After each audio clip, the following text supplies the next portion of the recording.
If you say today is a good day, do you still have bad days then?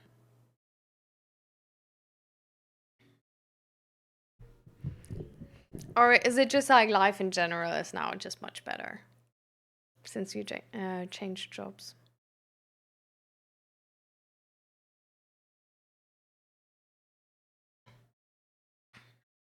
Because like winter's starting, right? So I just, I don't know. There's gonna be a lot of.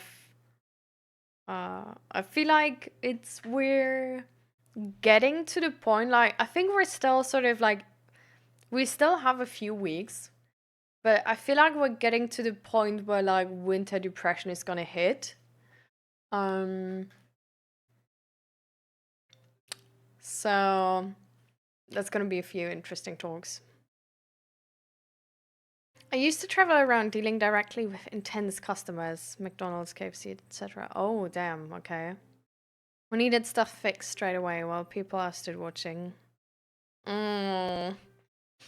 Yeah, no pressure, right? No pressure. It's just they're like breathing down your neck, and you literally probably like hear them like, oh my god. That's, ooh, you need to be a special type of person, I feel like, to like that or to just sort of tolerate that for a longer period of time. I think that's so stressful. So now you're sort of like just like an online support, like talking to people. I still have very bad days. Social anxiety can kick my butt some days, but I have more good days than bad now. Oh, I feel you. I also have social anxiety. Sucks ass. It's like also so annoying, right? Because it's like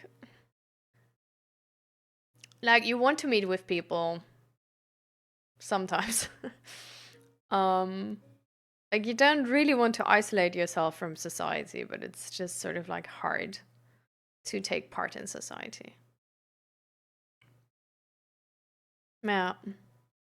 So that's probably like really good for your social anxiety then, right? To be able to work at home.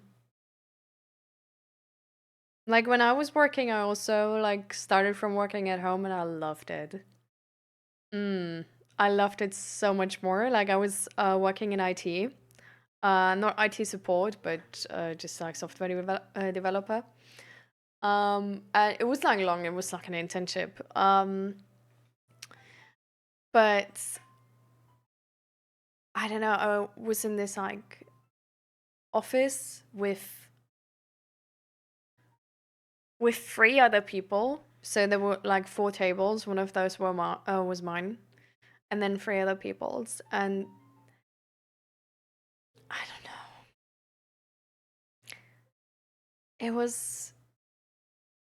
I feel like with IT especially, there's just times where you sort of like you need a break. Like your brain needs a break because you're like, I looked at this so long now.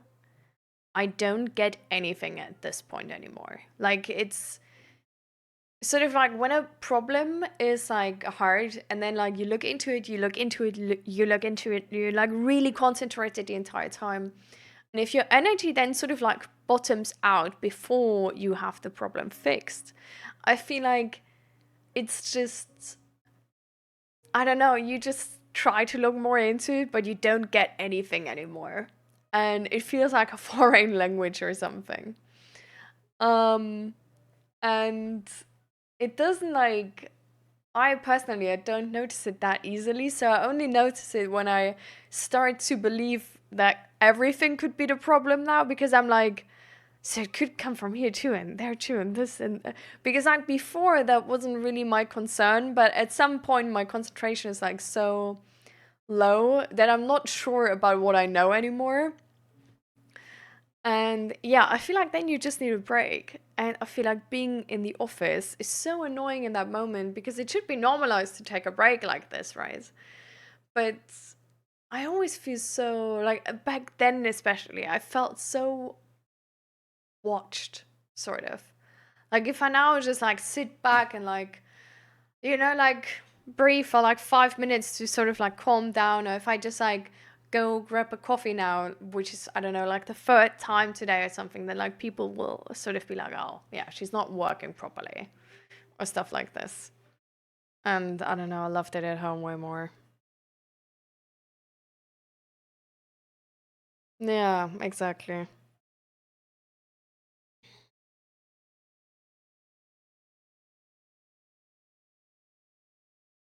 Yeah.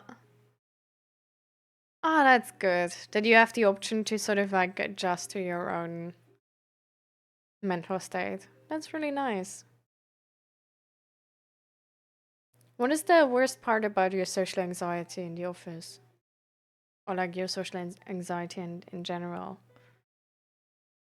Like, what is a bad day specifically? Sort of.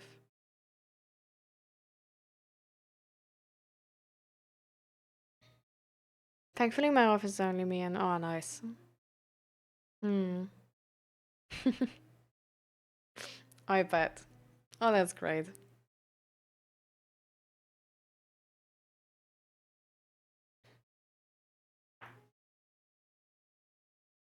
So yeah, what sort of does what is a bad day for you? Like, is there something that happens, or is it just sort of like you didn't sleep right, you wake up and it's shit from the start? Or is it like something happened on the day before which hasn't resolved? Like, did you recognize any type of pattern to this? Or like know where it's like sort of coming from?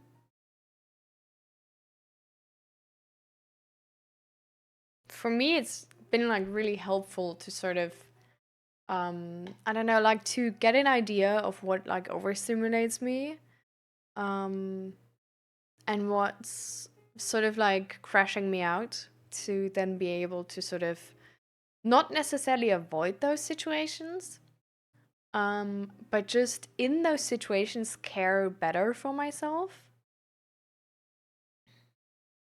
A very bad day will be laying in bed shaking, not wanting to see anyone. But thankfully that hasn't happened for a few years. So now when tired I still get anxiety attacks, but I have tools to stop them. But then it takes a few hours to recover. Hmm.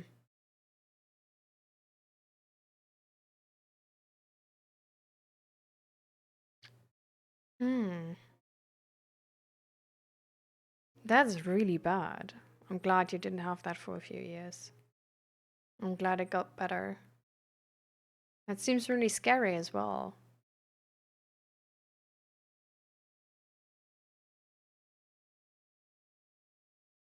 Do you want to share what the anxiety attacks are sort of like about?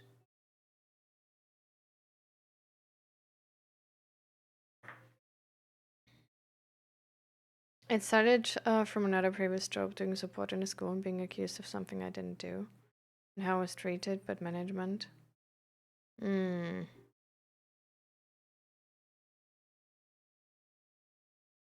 So that's sort of like where the anxiety is coming from. That you sort of are then like triggers that like other people, like situations where you think like other people are sort of like suspicious of you, and or like, I don't know, like talk bad about you or something like this.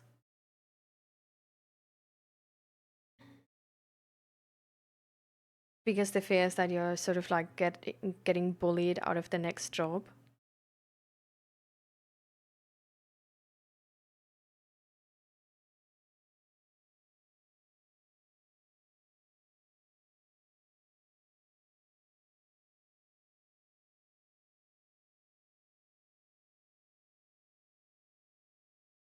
Hmm. Being aggressive. Oh, okay. Yeah. Oh, I don't like that either. People being aggressive is really tough.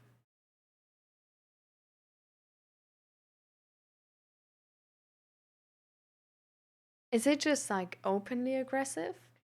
Or is it this weird passive aggressiveness where they like pretend, like to me, that's like being openly aggressive is like it's scary, but it's not really giving me sort of like an anxiety attack, I think. I didn't experience that much. But to me, it's really this like this sort of hidden, not really hidden because it's really obvious, but like sort of like this aggressiveness where they pretend to still be logic. And then you need to sort of like find arguments and stuff like this, but they just dismiss any type of arguments. And sort of like cherry pick anything you said. And I don't know, so sort of it just feels like it gets worse and worse, and the other person is like uncooperative in the conversation, but at the same time judging you.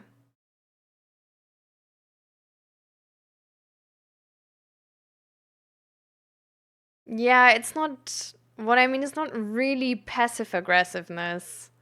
Passive aggressiveness is what we usually describe with that as like, yeah, just like these like snarky remarks or something, which is like not a situation that escalates usually.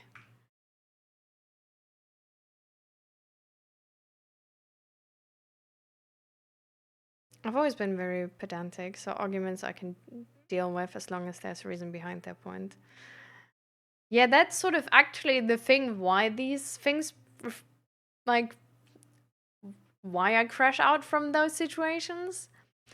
Because it seems like they sort of they act like there's reason behind their arguments, but they don't really offer any arguments and just dismiss any of my arguments and dismiss it with the most irrelevant things at all. So like they don't make the argument like invalid or anything. They don't prove it wrong, not any of that. It's just like I make an argument and then they like, I don't know. And like the point of the conversation is also always changing. Because they sort of like they just want to win, but they pretend it's about logic. You know what I mean? It's like ego covered in fancy words, if that makes sense.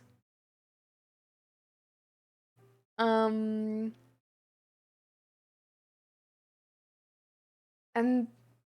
those situations are really difficult for me because I don't like, I'm probably autistic and I don't really,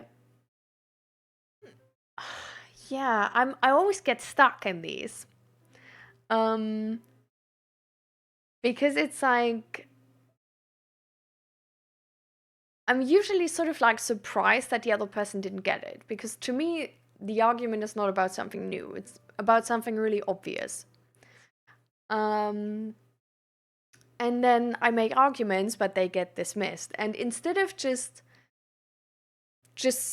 sort of like setting my foot down on those arguments and being like, I mean, of course you dismiss them, but they're still valid. So like either like see my point or get lost. Like, what do you want from me? I'm like, oh fuck, okay, these arguments didn't work. I need to find other arguments. And then at some point I laid out like 100 arguments, all of them got dismissed. And their argument is just essentially like, no, I don't think so. Period. And it like socially looks like they're winning, even though it's absolutely mind-boggling what they're saying, and it doesn't make any sense. And it's also like usually there's like a sense of like there's there's harmful implications to society if their side comes out of on top, sort of. But yeah, because they dismiss it with like sort of like fancy words and like pretending to be logical, it's I get distracted from what like that they're dismissing the argument. And I get caught up in these like new things I now need to explain. And it's definitely like it has gotten better. So I started therapy a couple of years ago. And It's like way better now, but this one has been like, those situations have been eating me up. Like, because I also didn't realize how stressed I was. Until I was like low-key at the point of a panic attack. So really difficult situation, I feel like.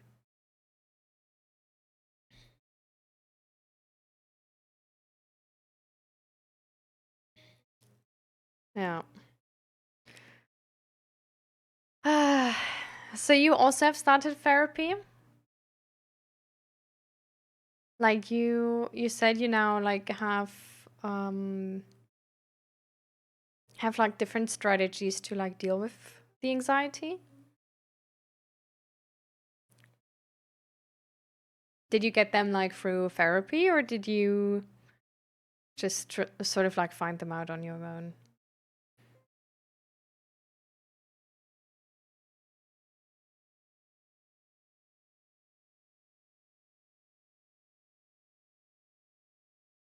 Cognitive behavior therapy.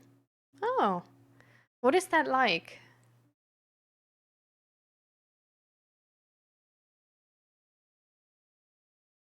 Actually, let me look it up real quick.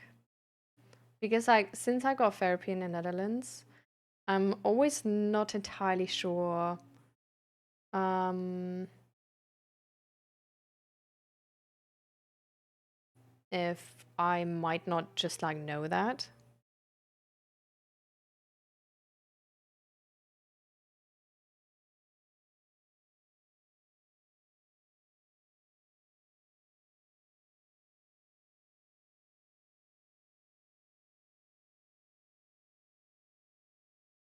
Hmm.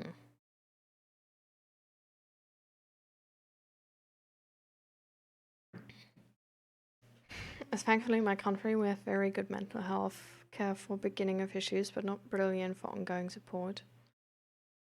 Oh, but that's good to hear, actually.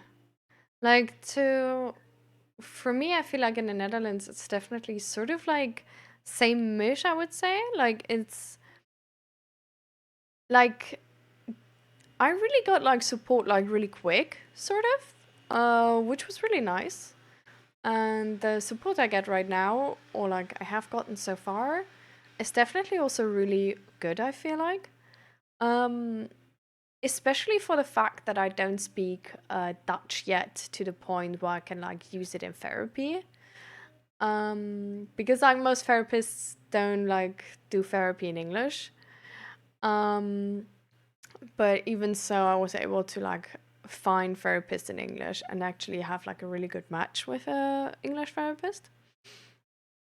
And I don't know, I just know that like to me like really helped. And I know that people who are actually Dutch can get like even more support from the system because they can use like all of these like different options, right? Um but yeah, I don't actually know how it's too much about ongoing support either. I just know that I'm at like a so the first year I was like at a normal therapist, and then I was sent over to sort of like a specialist, which is sort of like they then have like it's sort of like a bigger thing with like multiple different therapists where they have like a section for like trauma therapy, a section for uh like art therapy and sport therapy, and then like personality disorder part, and then I don't know, like many others. Um and you sort of then get like you have like your main therapist, and then you sort of get other therapists at that as well with like all the different things you want to do, sort of. But all of that is still sort of timed. Like they want you to be done with this within 2 years. Um, and so for me, I'm like about to end my therapy there. Like essentially like end of this year is probably my therapy is gonna end. So it's like, yeah, I was standing in the UK is 12 weeks. Oh, damn. But like for the specialist, like because so for there's like these like sort of like there's mental health coaches or something like this where you can get like an appointment like the next day essentially at your doctor's like your doctor's place sort of. And those people are not like therapists, but you just sort of go there if you don't really know what to do with your life and stuff like this. If you need just like a little bit of help, sort of. And if they see like, okay, you need like a little bit more help, or if your doctor is already seeing like, okay, like this is like we need an actual therapist, sort of, then you get to the like a sort of like a general therapist. And with the general therapist, you can have up to like 10 sessions. And so I was at the general therapist. I got like a diagnosis done for ADHD, which I didn't have. And that sort of made it longer. Yeah, exactly, Dr. Picklewick. Welcome, welcome. We're at the moment just like sort of like generally talking about therapy and how therapy works in the Netherlands, and for Vertonian has explained how it works in England actually.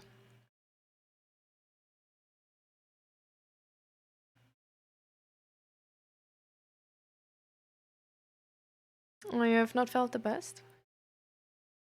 Yeah, you can talk here. You can share. No problem. We're here to listen.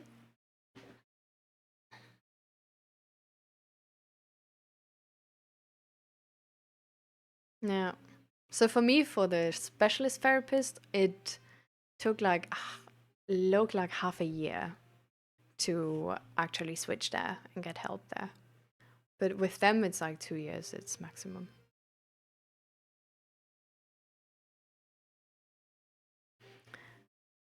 So do you want to just start sharing, Dr. Picklewick? I got dumped like a couple days ago and I don't know what I did wrong. Did you know that you did something wrong? Because sometimes we didn't do anything wrong.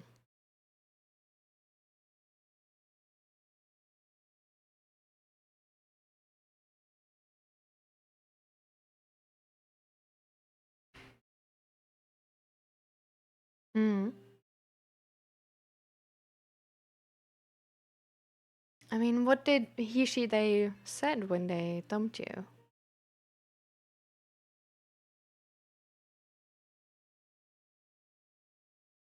All right. See you in a second, Mauritanian.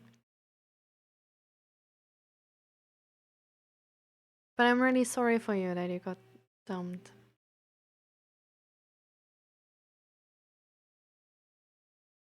It was your first relationship and it lasted 2 weeks. And you feel used. Oh. Can I ask how old you are?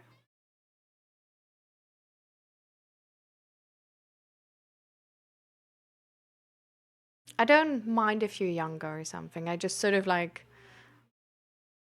Okay.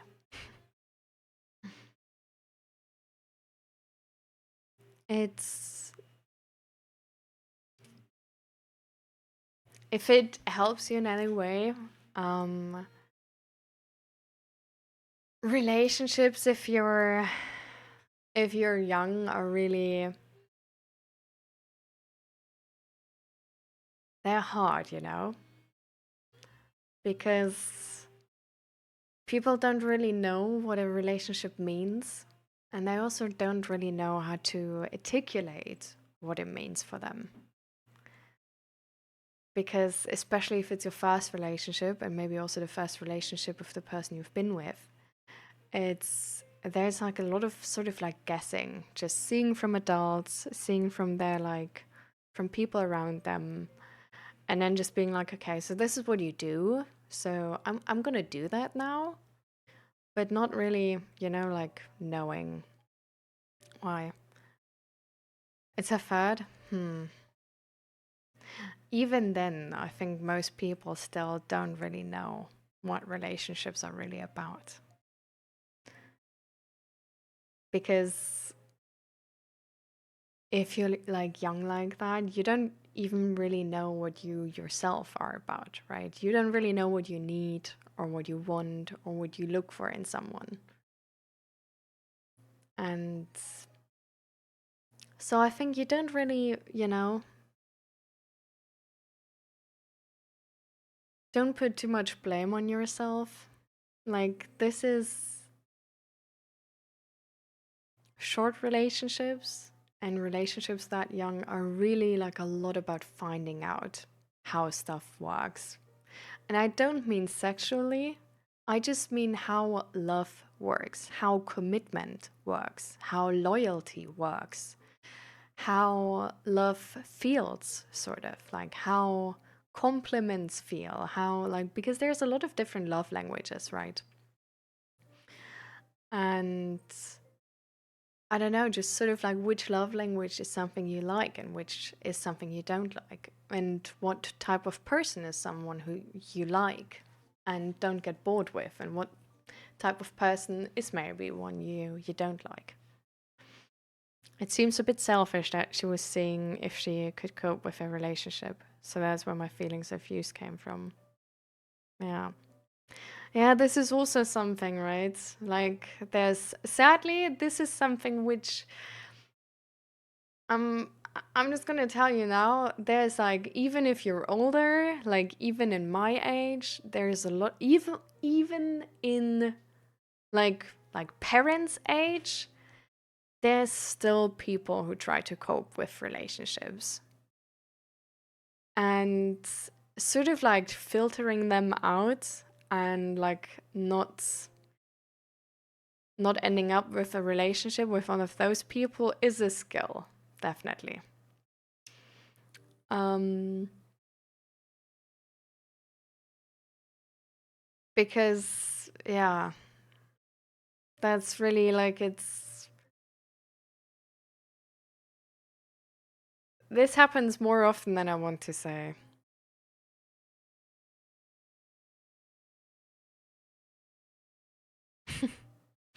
Yeah, this is not really surprising me actually.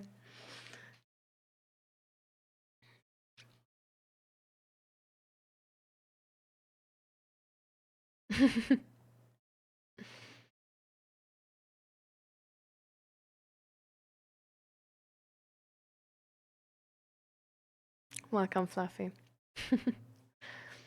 But yeah, I think it's not necessarily, I really don't like to say like with age comes with wisdom, because there's people who stay ignorant, like there's people who stay unwise with age. But yeah, just sort of learning from these experience can really help. So, and just know that this feeling of like being used is entirely valid. And like a lot of the feelings we have are actually not so much about the other person than they are about us. Aware of an ego, but so I don't engage with it and fall for the trap. Just don't act phased from it. No, don't do that. Like, stay with your feelings, you know? It's it's not weak to have believed in a relationship and have believed in love. It's actually, I feel like it's honestly a positive trait. It means that you're hopeful. and that you take feelings seriously and that you take people seriously, you know? And that you don't expect the worst from people. And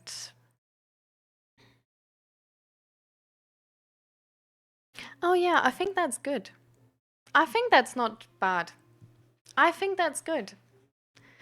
I feel like in our society it's honestly like it's so weird that it's like that we teach boys like you or possibly or like people like you um to like chase after others who dumped us. Like it's something like women actually get like taught as well, right? With like sort of like comparing like to the new girl and then like trying to sort of like show him like, oh, I'm so much better than her and whatever, and like trying to make them like jealous and like this like revenge glow up of like, yeah, I don't know, regret that you broke up with me. Like, no, we don't do that. this is this is about you. And if you deserve someone who wants to be with you. It's honestly, it's a really bad habit to chase after people or want to be with people who don't want you. Like it leads to all sorts of problems and usually toxic relationships. So if there's one wisdom, you can just like really like take it from me and just, like it's never bad. Don't chase after people or try to be with people who don't want to be with you. Only stay where you're loved. Like genuinely loved. And I mean this for friends and anybody you have any type of relationship with. Only stay where you're appreciated, respected, and loved. You don't need to, like convince someone to love you. Like also you can't. Like that's the other thing. But don't even try to, because otherwise, like, what is that love worth, Like, she told me I don't want to do this anymore, so I said, okay, and I'm just not acting fast, so she doesn't benefit from it. She looks like the bad guy here. I don't like having anyone feel bad, so I just said we choose to and not her. I mean,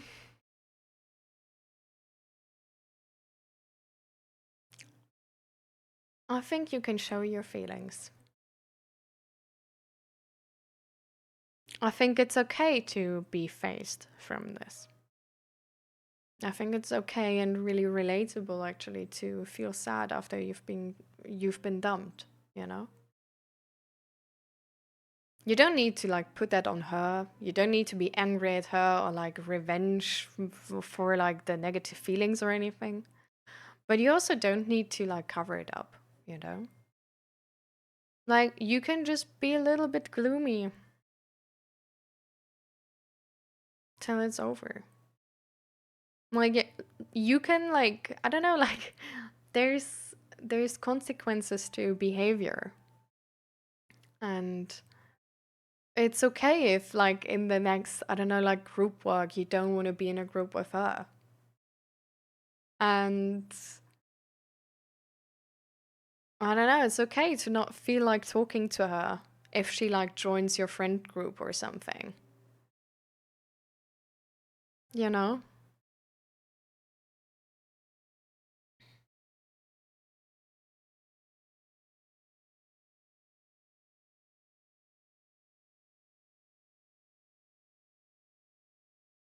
And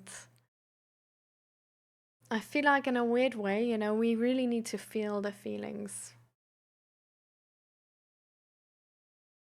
At least I didn't get dumped after a couple of months. I think that would have been worse. Yeah.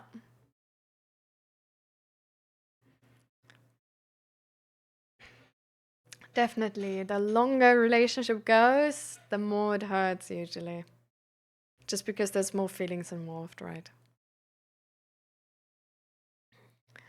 But this is why relationships are hard, you know? And like finding the right person is hard. And that's also why everybody should really try to actually find the right person before, I don't know, just before committing to something like really, really long term or something.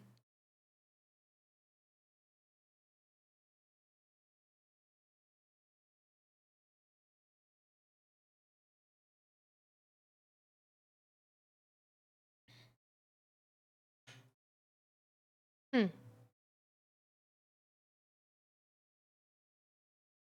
I mean, then it's, I guess, easier to sort of feel your emotions, maybe.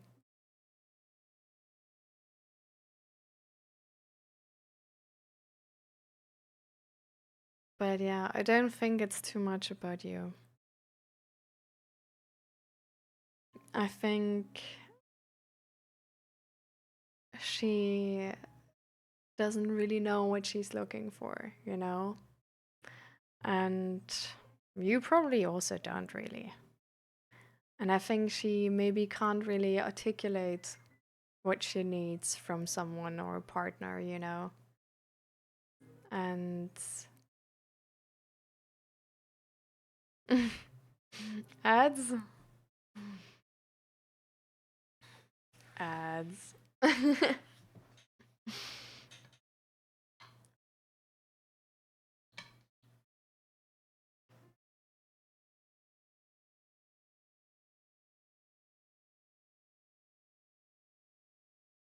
Just gonna wait till you guys come back.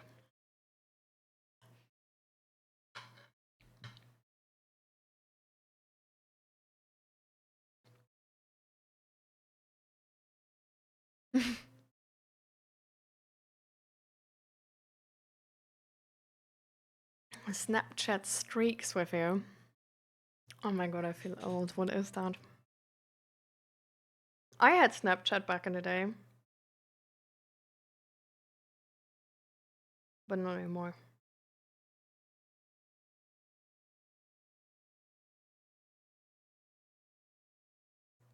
Okay, so she's still sending you snaps?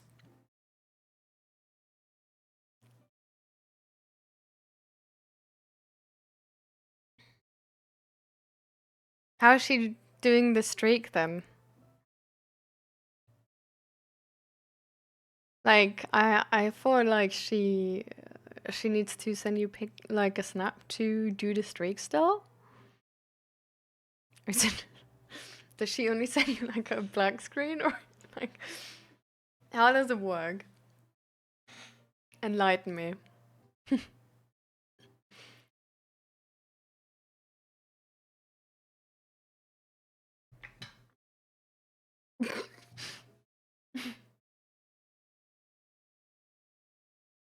Just unfriend her. I don't know. Like honestly, this is something you can do for yourself now. Like this is actually like, you know what? Let's get into this.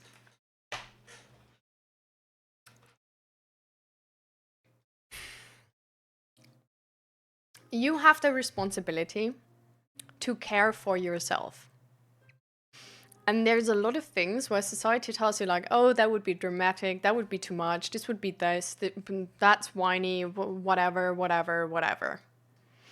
There's a lot of things and expectations society has and puts on you.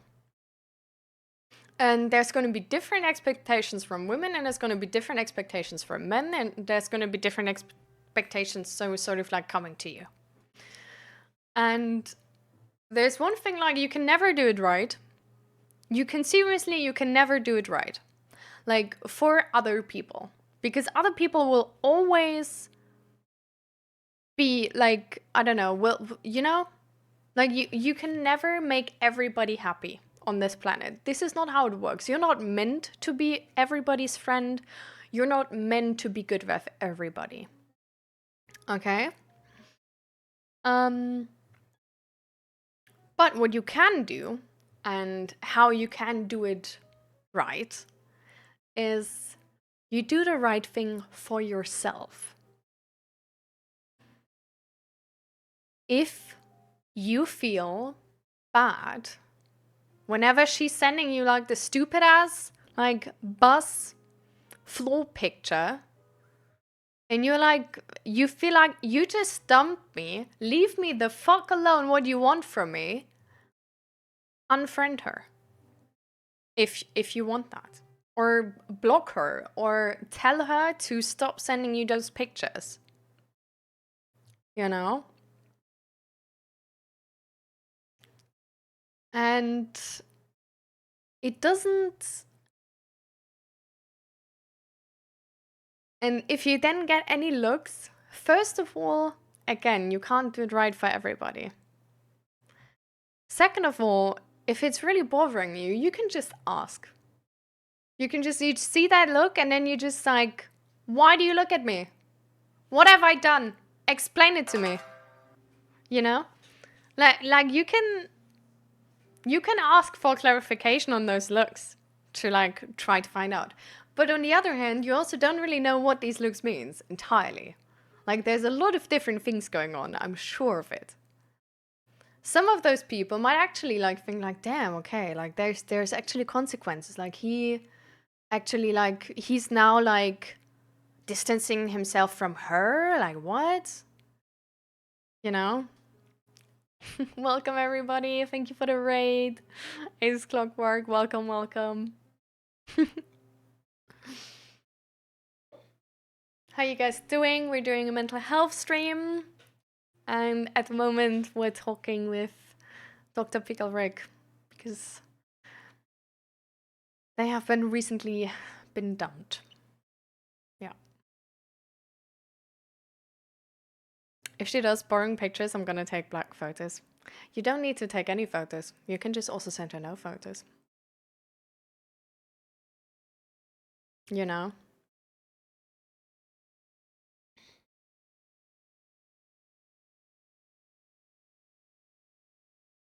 Like, you can do whatever you want. You know? Like, I mean, of course, it also, like, everybody else can do whatever they want as well, right? So, like, I don't know, like, you could technically tell her, like, fuck off, why are you sending me pictures? I don't want to hear anything from you anymore. She might type something rude back. Like, that, you know, like, that's fair. Like, you can do whatever you want, she can do whatever you want. So it's sort of like always some, like a balance you sort of strike, you know?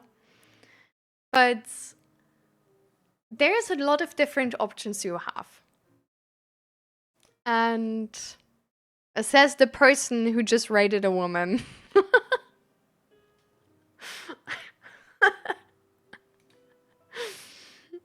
Exactly.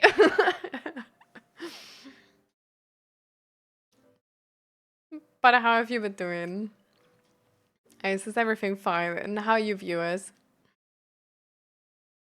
But yeah, you don't need to interact with her. You don't need to send photos back. You know, if you don't want to have that streak with her anymore, then don't. If you don't want to talk to her anymore, then don't. If you want clarification and actually know why she broke up, you can ask her. And it's, you know, you probably won't get like anything you want. Like you can always like ask the person if they want to give you clarification, and it's gonna happen somewhere in your life that they don't. There's gonna, like, I think probably everybody of us in the stream here has had one relationship end in a way where they didn't know what the fuck was going on and why it ended, and get like proper clarification, and has asked for it but didn't get it. And that's always sometimes the case. I'm just gonna leave her and read, not gonna lie. You can do that. You can also block her. You can also unfollow her. You know? Like, this is, you have the responsibility for yourself. and you have the responsibility to regulate your own emotions. If, for example, you don't want to feel like shit every day, and you feel like if she's like, whenever you get one of those pictures from her again, and there's this message popping up, the notification with her name, her profile picture, and being like, oh, send you a picture. And this is always reminding you of that she dumped you and is always making you feel like shit. It's your responsibility to draw the lines which you need emotionally, you know? I feel like if I do that, it's just boosts her ego, so I'm not gonna. Don't think about her, because you don't technically know what's going on with her. Like, you don't know, like, maybe she's already regretting that she dumped you. Maybe she just dumped you because she felt like she's bad for you. You know, there's a lot of different stories which can go on. And you never know the story of the other person. So I would never make choices based on your assumption on the story of the other person. Because this is going to lead you to sort of like a life where you don't actually live your life, but you react to the lives around you. You know? You need to do what's right for you. And if it boosts her ego, good for her, right? But if that's better for you, with your own emotions, it's like, it's a win-win, you know? And I feel like this is like, you need to do what's good for your emotions. And if it gives her a little ego boost, whatever, give it to her. Maybe it doesn't even. Maybe she's gonna regret it and she's gonna think like, oh, damn, like I fucked up or something, you know? Like sometimes girls break up with boys because they actually want to see if they matter, because this is what society taught us, right? Like boys are gonna chase us. And like if he really loves me, he's gonna chase me and he's not gonna take my dumping him. But it's toxic. It's anyways toxic. Like we learned this, but it's toxic. So it's like there can be a lot of different explanations for this, but all of those explanations don't really like help in any way, you know? Because this is about you and about the life you want to live. And if you feel like you're gonna get over the breakup, over these like negative feelings easier, if you just don't get those goddamn notifications from her every day, and they really piss you off, and every time you get them, you're like, you just sort of, you notice how you just feel like shit afterwards, you know? It's your choice whether you get them or not anymore. And you're gonna tell me you will keep those negative emotions just to not give her an ego boost? You know? It's like, I don't know. Like, this is like punishing yourself to not give someone else something good. And I feel like you shouldn't punish yourself in any way.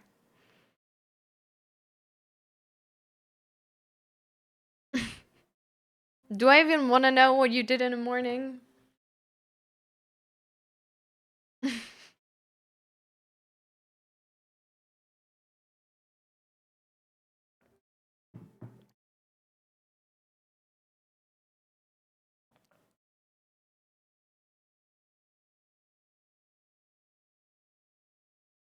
Okay.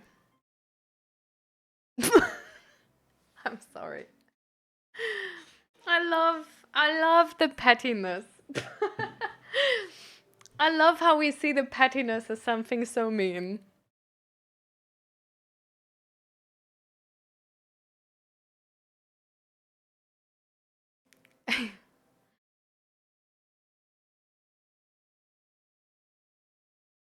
I mean, she's ignoring you too. Like that's you know, it's not maybe the fine option or whatever, but you can do that.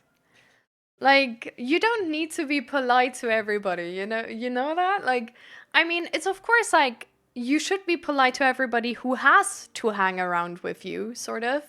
Because that's sort of the agreement we make as a society, right?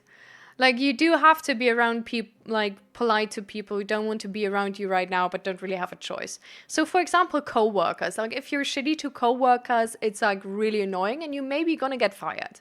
Like, if you're shitty to, I don't know, like people on the bus, you maybe get thrown off the bus because like those people don't choose to be there. Like, they can't really just leave, like they're sort of like forced to be there with you, and then we as a society sort of like agreed, okay, like we're gonna like be polite. um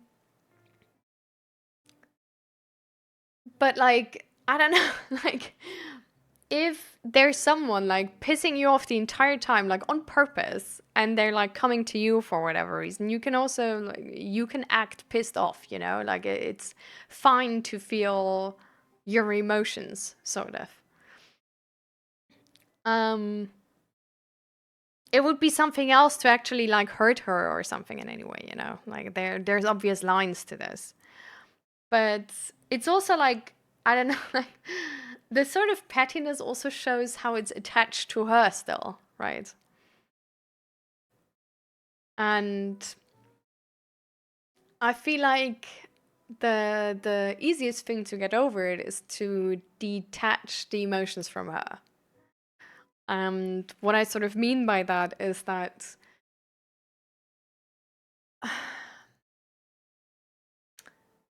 if you feel angry at someone, this emotion is not really going away if you don't get any type of resolvement. Um, which, if it's attached to a person, is sort of hard to get, you know? Um, but if you, rather than that, just concentrate on the feelings you feel, that you're sad because you were dumped, and you feel used because the relationship went 2 weeks and then like out of nowhere it just ended. This is something you can resolve on your own, you know? And sort of like I said before, it can, like, people can hurt us without even sort of like meaning it, you know? Like, she might have the inner story that she didn't want to pull you down, because she thought like she's bad for you or whatever. She might have the inner story that like she needs to test if you really love her and like see if you're gonna chase after her. And it doesn't matter if that's like toxic or non-toxic, but like there's a lot of different options to her in her story. Like, maybe she didn't even mean to hurt you, but still did. Um, and this is not really something which is like then really attached to her, right? But it's just something like you were hurt by this. And this is something you tend to, and you have the responsibility to fix. Like, if you feel hurt, you have to sort of like help yourself with those emotions and regulate those emotions. And if you, for example, you stay in situations where you feel like shit and you like are reminded of that hurt the entire time because, for example, you keep that Snapchat chat with her where like always the notification is sort of reminding you of that. You maybe, I don't know, like you pull those pranks again, which is also like really focused on her. And then it's like every day, multiple times, it's going to be about her and not about you.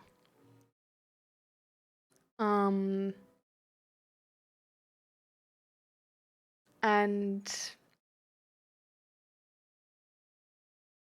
I don't know, I feel like this is something where, I mean, you can do, but I don't think it's really, it's changing anything. Yeah, just do it.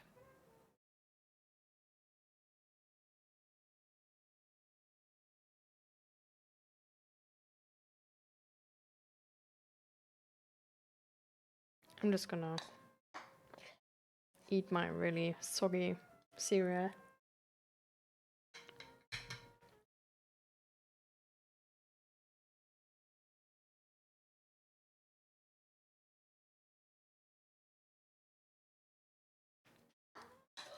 You can't?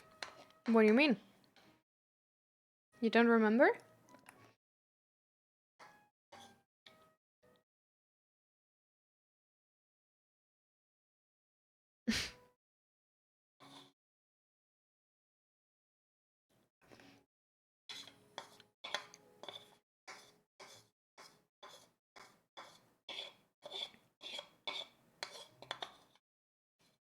Do you remember it?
Mm.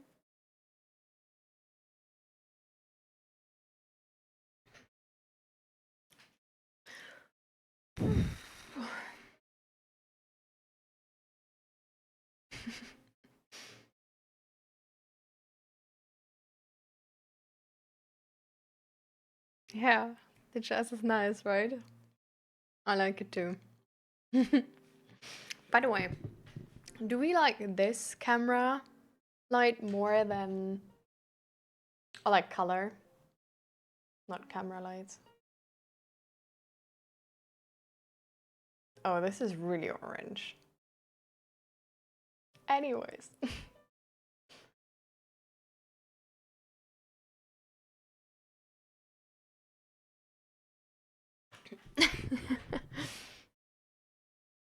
The orange one is when I have the like windows open, I think.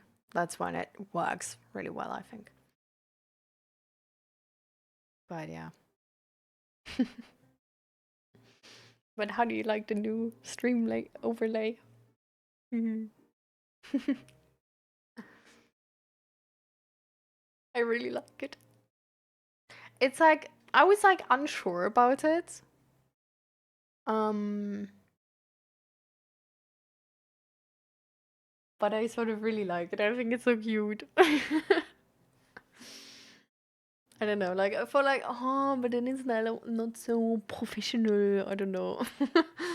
But I just felt like I really like it. Okay. Hey, so I'm sorry I've been distant lately, but I've been thinking and I don't think I'm ready for a relationship at the moment. I do like you a lot, but I honestly don't think I want a boyfriend.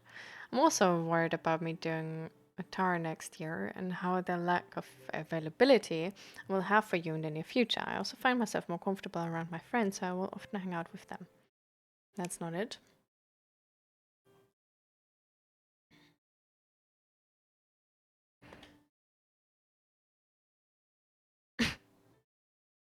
Networking pumpkin.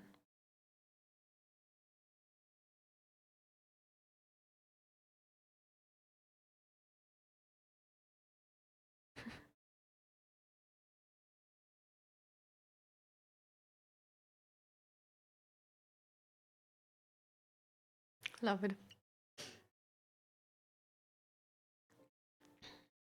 So I'm waiting on the next message. At least that's how I interpret it. That's not it.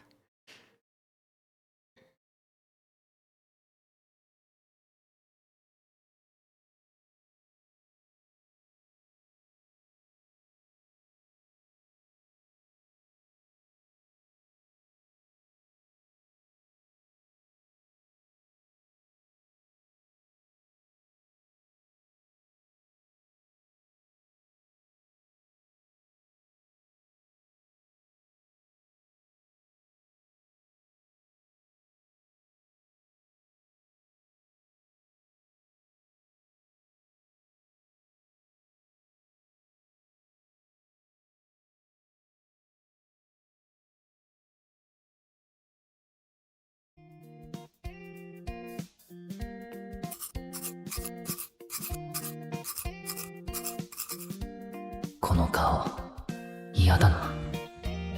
毎日、そう思いながら生きてる。ああ、おはよう、はるちゃん。もうなんで起こしてくれなかったんだよ。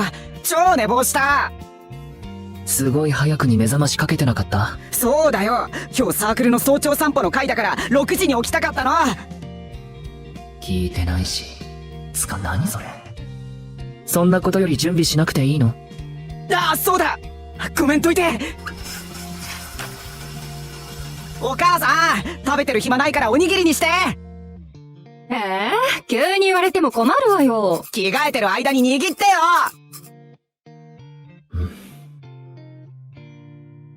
はあ。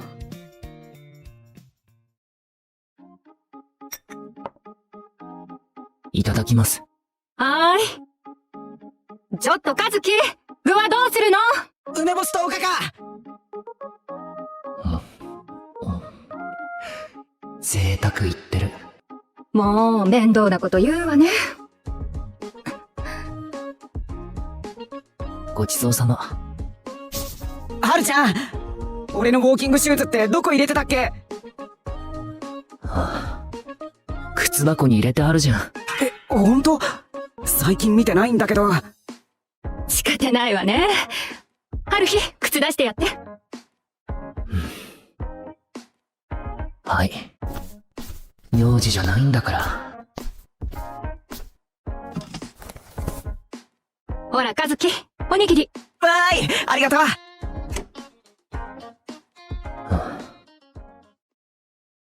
小さい頃から、和樹は手がかかるタイプだった。双子なのに、春日はお兄ちゃんでしょという言葉が、親から出るようになって、それから俺も含めて、家族全員が和樹の世話係だ。行ってきます。愛嬌のある和樹が人気者になるのは当たり前で、逆に俺は、相手にされなかった。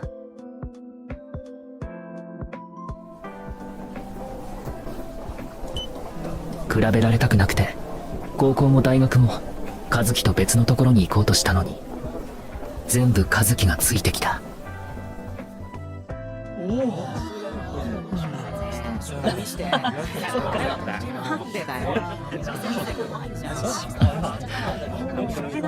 双子なのに全然違うよね。坂上、お前弟見習ってもうちょっと明るくしろよ。毎日少しずつ頭を叩かれて地面に埋め込まれていくような気分。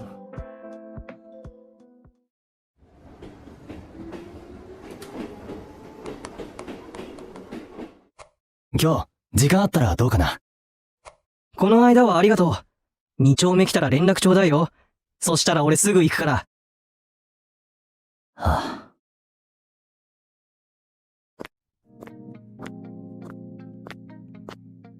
あ、あれ、和樹？髪型が違うだろ。違う、もう一人の方だよ。なんだ、今日会えるかな？同じ授業ないんだよね。双子の方で満足してたら？何それ、無理だし。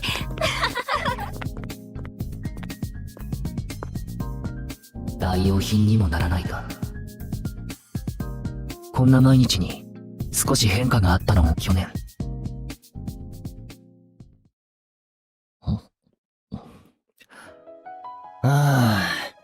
なんかめっちゃくちゃにハメ外したくね？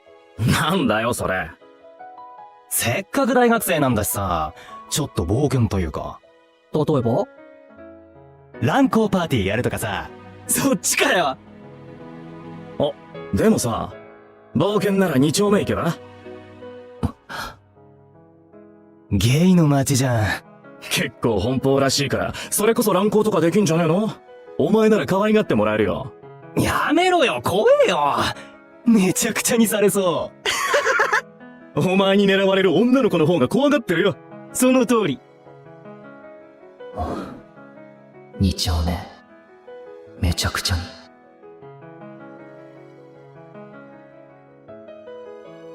雑居ビルが多い。普通の街に見えるな。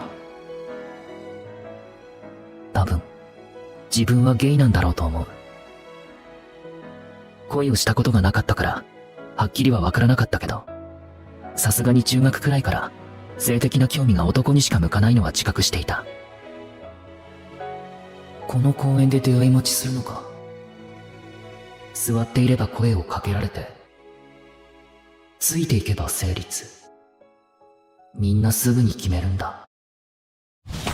お、可愛い子だな。新顔か？俺がいろいろ教えてやるよ。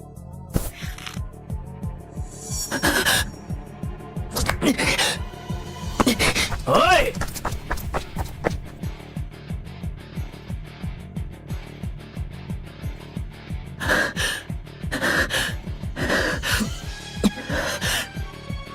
やっぱ、無理。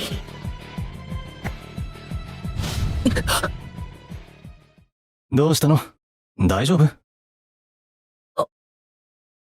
はい。気分悪い？それとも、なんか怖い目にあった？いえ、落ち着けるところ行こうよ。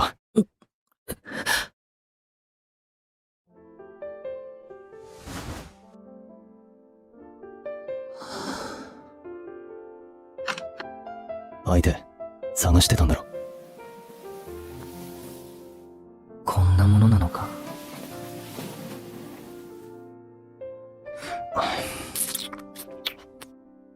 連れて行かれたホテルで、初めて男に抱かれた。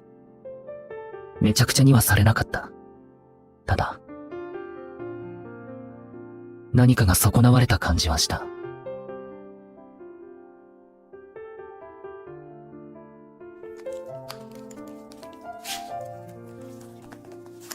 自分が、自分じゃないみたいだ。金、ここに置いとくから。また会ったら声かけるね。はい。もう、何でもいい。そうだ。名前は？え？なんて呼べばいい？名前も知らない相手と、セックスしたんだ。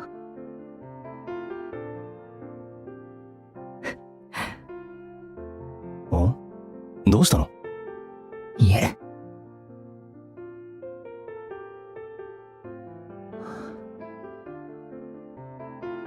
和樹って呼んで。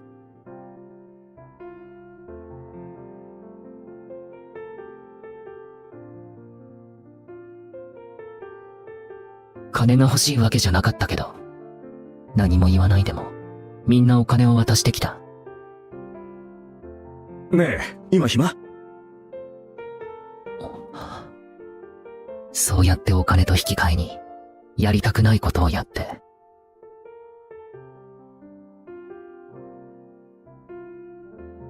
自分と和樹を、少しずつ、損なわしていく。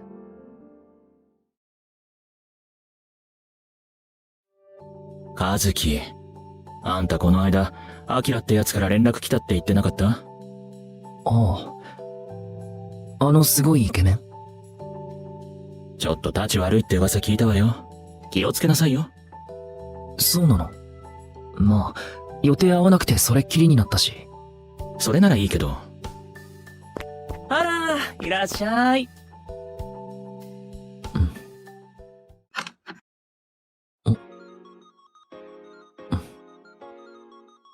この間もここでアプリ見てたね。俺も登録してるんだけど。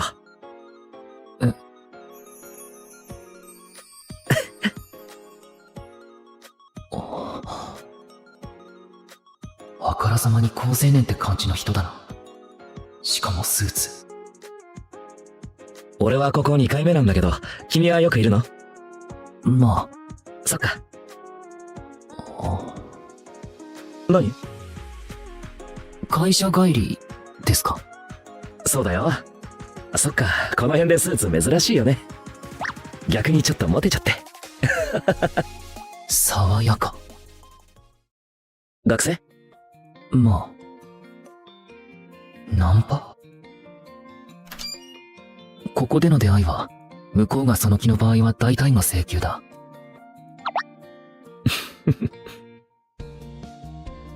この人、どういうつもりなんだろう。どうしたの？俺変？あ、いえ。君、楽しくてここに来てる？別に。楽しくないのに、どうして？どうしてって。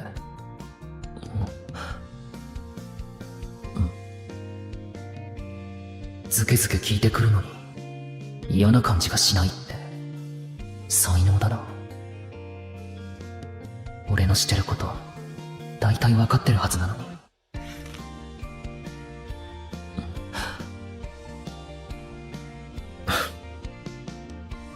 この町に友達は？特にいないけど。じゃあ、俺と友達になろうよ。友達がいた方が楽しくなるよ。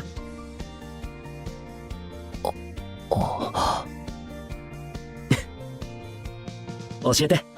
君の名前。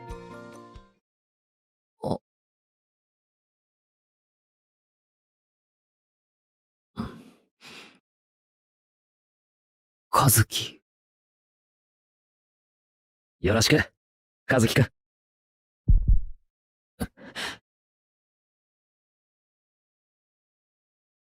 この町で、初めて友達ができた。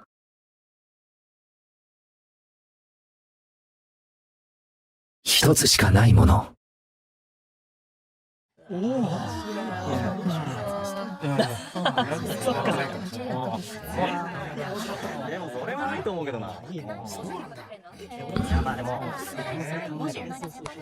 今度の金曜空いていたらどう？かわいいね。メッセージちょうだい。顔がろくに写ってない写真なのに。橘さんから。今日の昼はがっつりカツ丼を大盛りにしたら胃もたれが。年かな？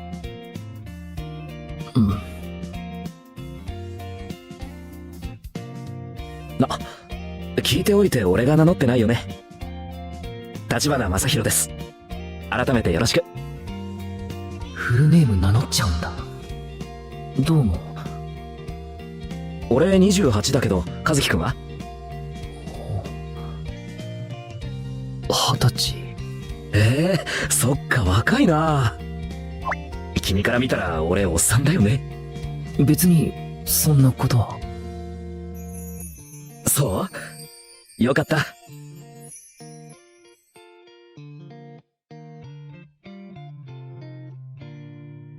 橘さんからは、あれから毎日のように、たわいない内容のメッセージが届く。返事は3、4回に一度くらいしかしないのに、同じペースでメッセージは来る。友達ってこういうもん？金曜の夜どうしてる？空いてたらご飯行こうよ。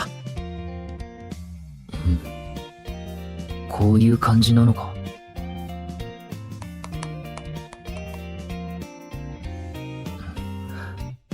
はい。どうせすぐに植物的な目的が現れる。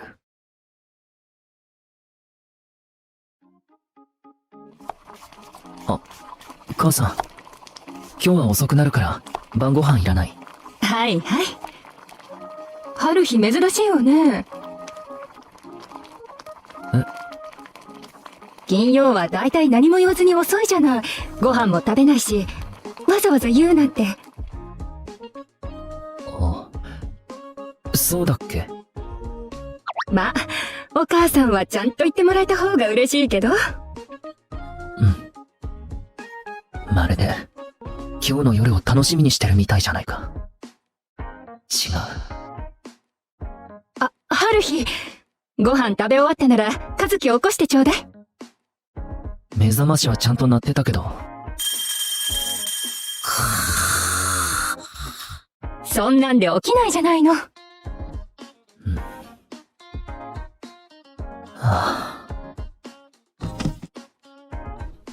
日常は何も変わっていないけれど、小石が落ちた波紋がいつまでも消えていないような変な感じ。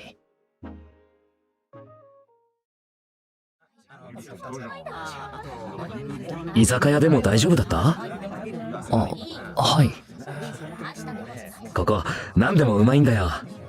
俺一人暮らしだからこういう素朴な料理食べたくなるんだよな。和樹くんは実家？はい。そっか、いいな。黙ってても風呂が沸いてご飯が出てくる幸せ。はあ。慣れないな、こういうの。和樹くん、綺麗にお箸持つね。え？食べ方も綺麗だし、しっかりしたお家なんだな。そんなこと初めて言われた。親はあんまりうるさくないけど。じゃあ自分でちゃんとやってるんだ。そっちのがすごい。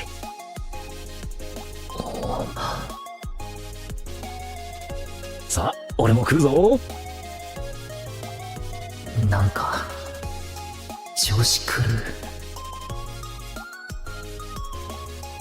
ありがとうございました。いつもの店行く？今日はいいかな。そっか。じゃあ俺もこのまま帰ろう。なんで驚くの？いや、ホテル行かないの？じゃあまた連絡するから。気をつけて帰って。おやすみ。おやすみなさい。橘さんは？いただき。いただきます。これは？派手すぎ。そうかな。本気で俺と友達になろうとしているみたいだった。他愛ない会話を積み重ねることに意味があるなんて思ったことなかった。今日はこのまま店行く？でも少しずつ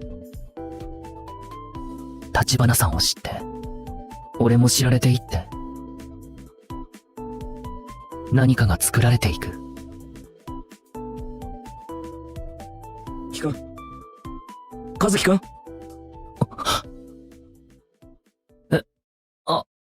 はい。ちょっとコンビニ寄っていい？ここでは。そうだ、和樹。この人の前では俺は俺じゃない。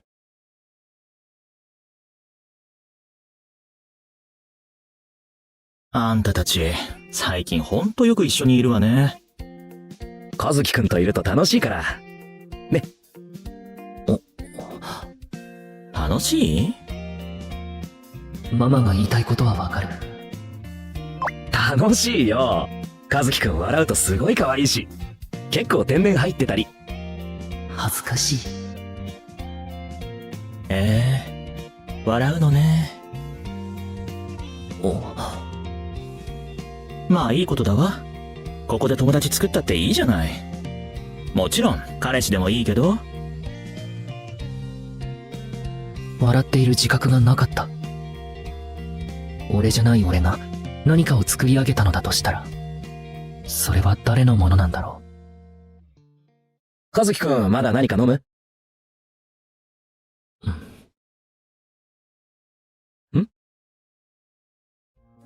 そもそもここに恋愛しに来てるわけじゃない。友達を作りに来ているわけでもない。もう帰ろうかな。そう？じゃあ俺も帰ろう。ちょっとトイレ行ってくる。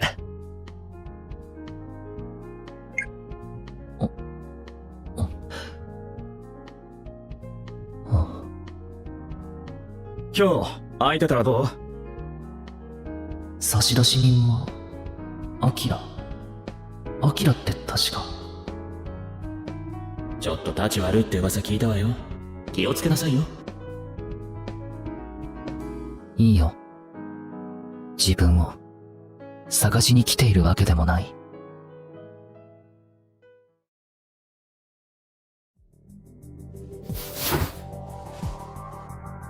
お前おとなしいって聞いたけど、俺がたっぷり可愛がってやるよ。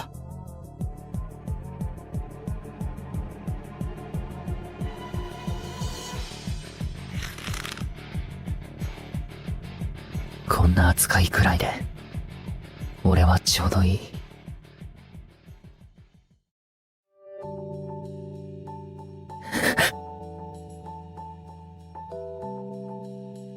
和樹には、ちょうどいい。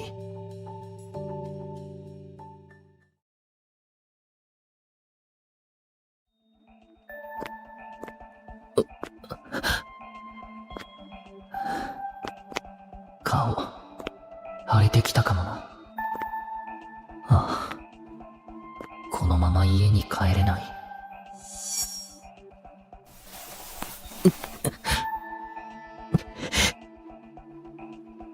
どうするかな。和樹君！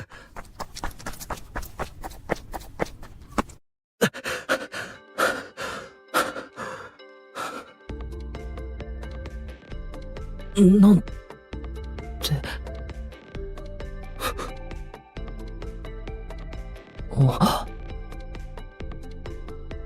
勝手に帰るし、立ち悪いのと歩いてたって聞いて、探してた。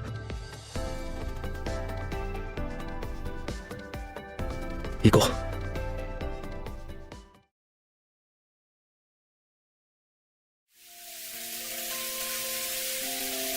そこまでは。いいから。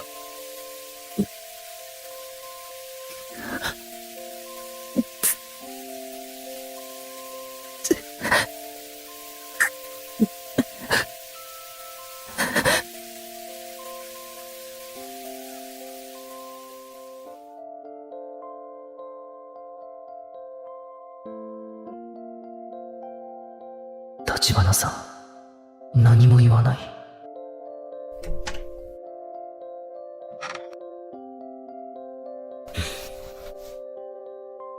こっち向いて。冷やすから。座ってるの辛いだろ。横になって。でも、いいから。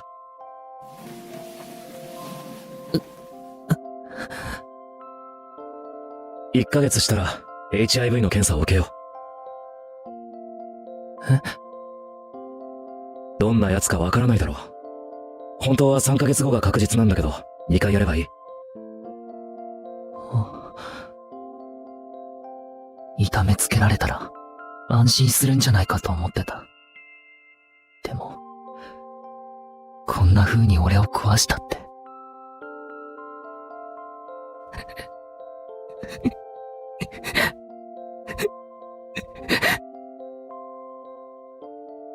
ごめんなさい。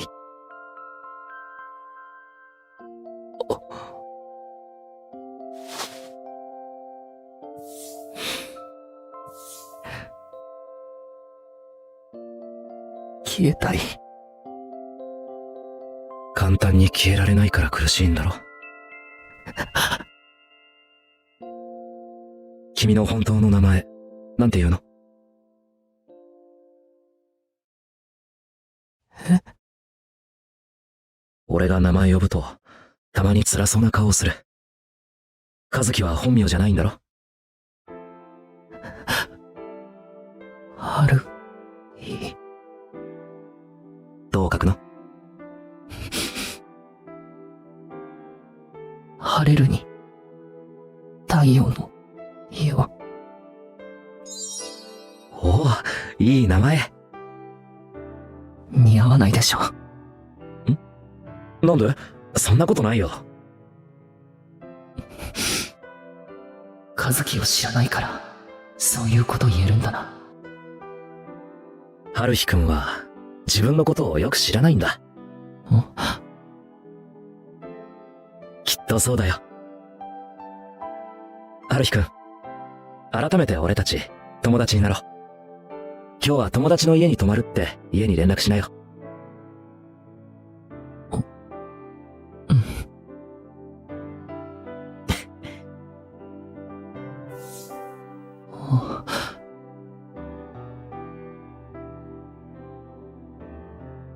大丈夫だよ。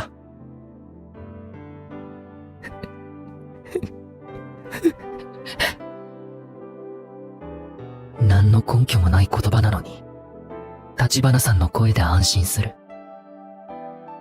体の奥のどこかが、ほどける感じがした。大丈夫。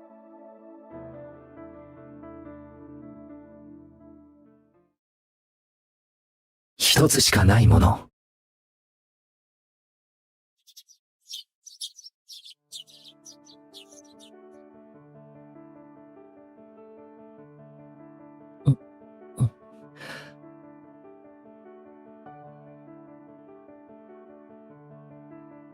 おはよう、春日くん。コーヒー入れたよ。ご飯食べれる？はい。パンしかないけど、あとは目玉焼きでも焼こうかな。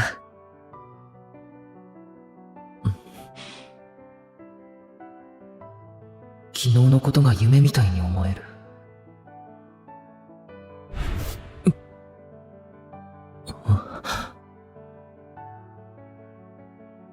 夢じゃなかった。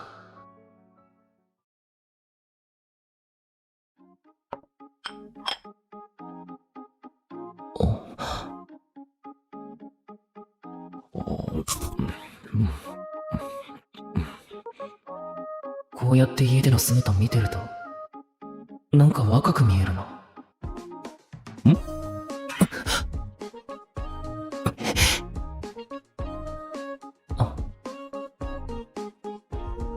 そういえば、なんでこの人恋人いないんだろう。モテるって言ってたのに。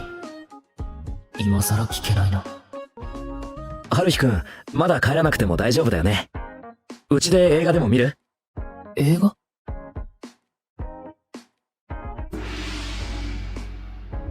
すごっ。映画館にも行くけど、気に入ったらすぐにソフト買っちゃって。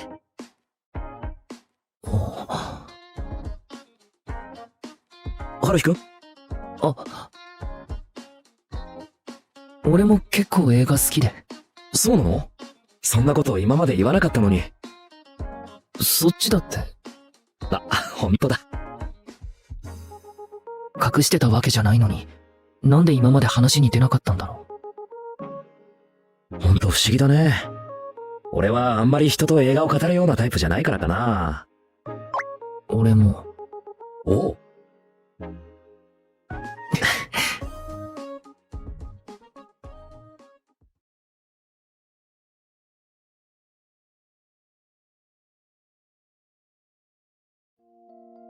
変な感じ。この穏やかな時間をどう受け入れたらいいかわからない。春日くんのこと、店のママも心配してたよ。もう少し周りの人とも話してみなよ。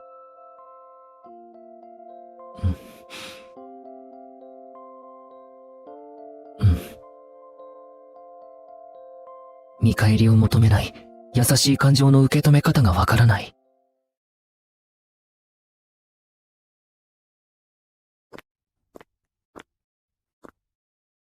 問い詰められたらごまかしきれるかな。おかえりなさい。何よ、黙って入ってきて。ただいま。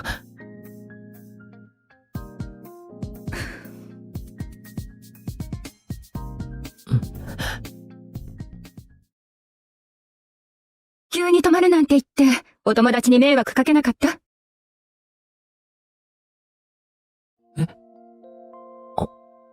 うん。大丈夫ね。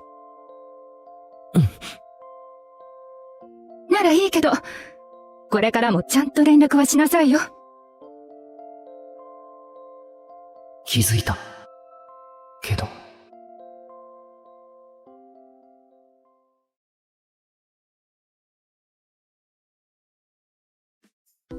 そっか。信頼してくれてるんだね。あんな反応すると思わなかった。親の心こ知らずとは、まさにな。うんうん。あ、いた！この間、大丈夫だった？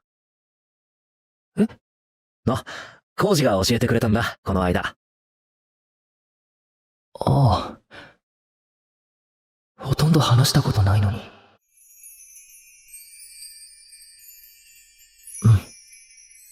大丈夫だった。ありがとう。はあ。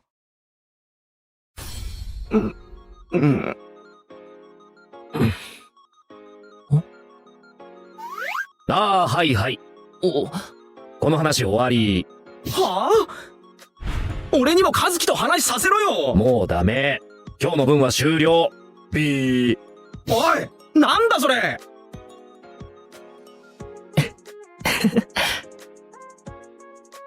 あらあら。和樹を取り合いなんて珍しいじゃない。まあまあ！ずりーよ、正宏！いろんな店にフラフラ顔出してたくせに、気づいたらここに入り浸って和樹独占して、俺の方が先にこの店にいたんだっつうの！そんなこと言って、普通に和樹と仲良くしたかったのに、話しかけられなかったあんたがヘタレなだけでしょうが。俺は空気読んでタイミング測ってたんだよ。後からなら何とでも言えるわね。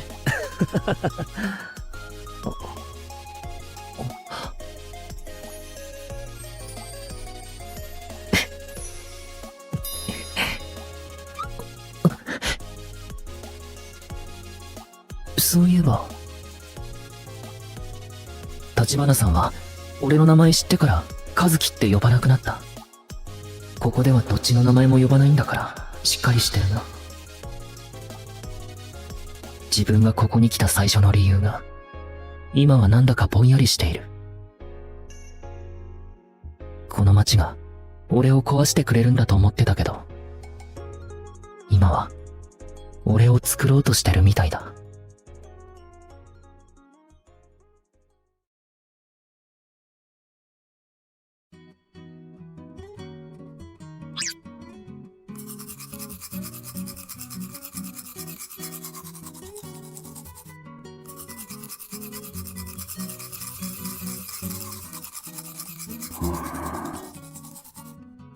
はるちゃん、恋人できた？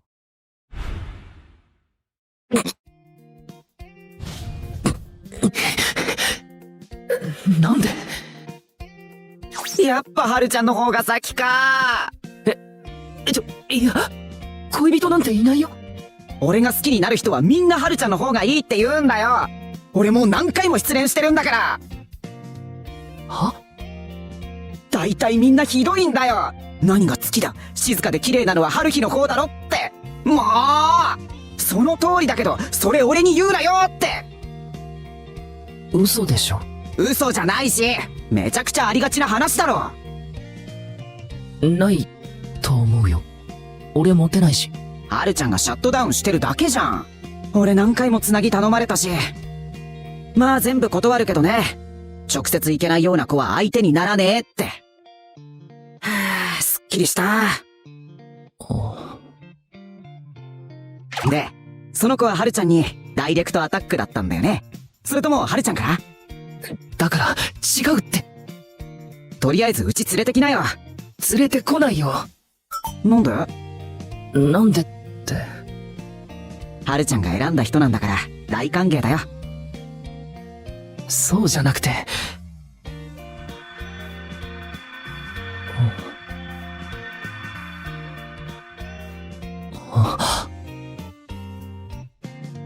そっか。片思いだから。というか。片思い？はるちゃんが？ありえないでしょ。両思いに気づいてないだけだって。好きじゃないわけないか。片思いだと思う。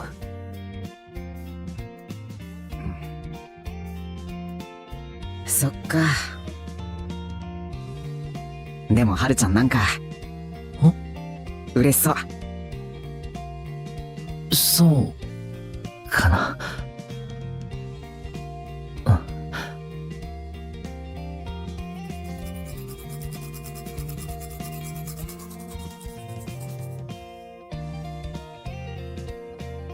自分が嫌い？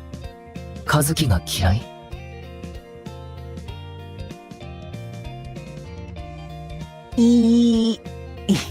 綺麗になった。和樹を好きになれない自分が嫌いだった。春日、和樹、ちょっと来て。はい。はーい。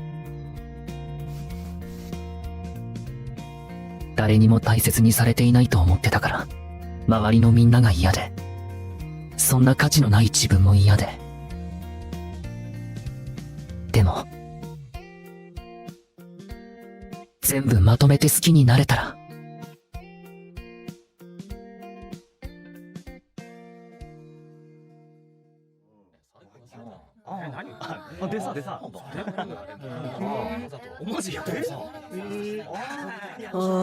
一限から休校とかマジなえるわ。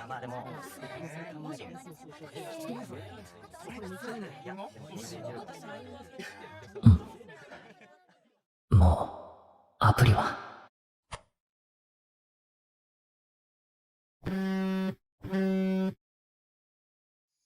おはよう。今日夜ラーメン食べに行かない？いいよ。やったー。時間見えたら連絡する。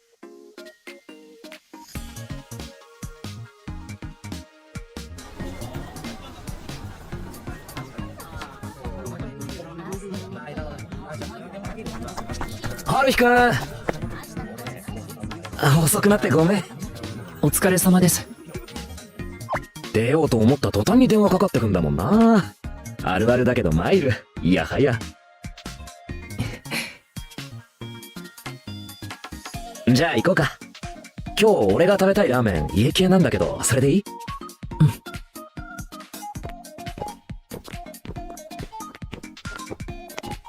立花さんに話したいことがたくさんある気がする。あの街で和樹として作ってきたものを少しずつ本当の自分用に作り直したい。和樹は双子の弟の名前だとか、なんで2丁目に行ったのかとか、そういう話ラーメン食べながらでもいいかな。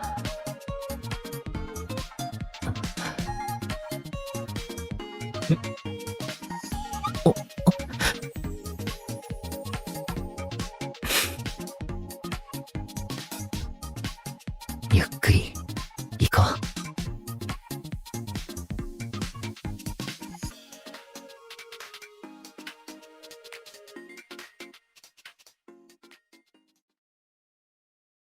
一つしかないもの。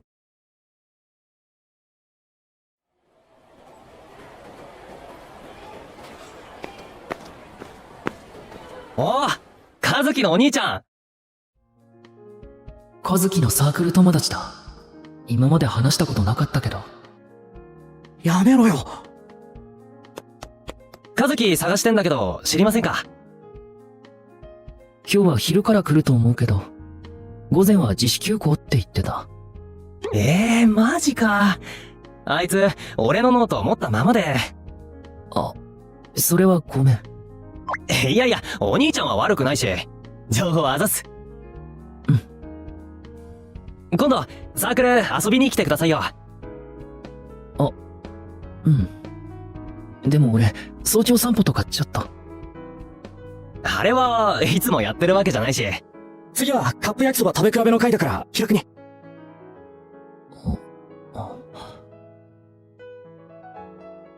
考えとく。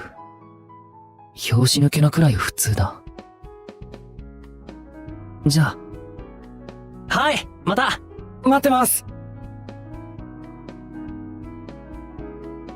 なんでだろう。前より息がしやすい。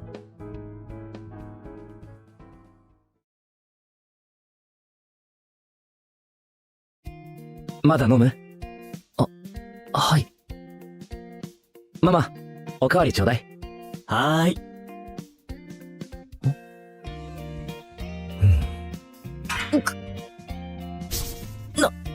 何？髪、伸びたね。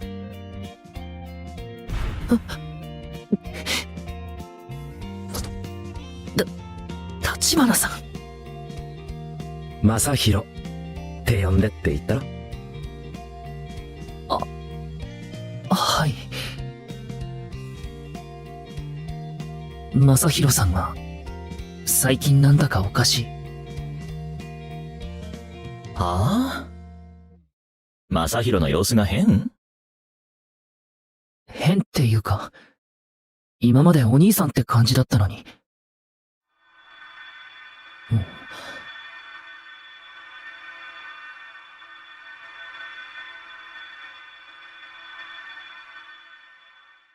そわそわする。何言ってんのよ。保護者スイッチ切って男スイッチ入れただけじゃない。なんで？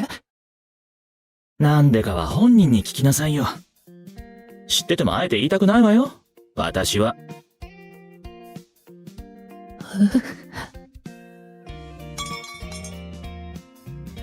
はいママ、お使いの氷。ありがとう。助かった。どうしたの？なんでも。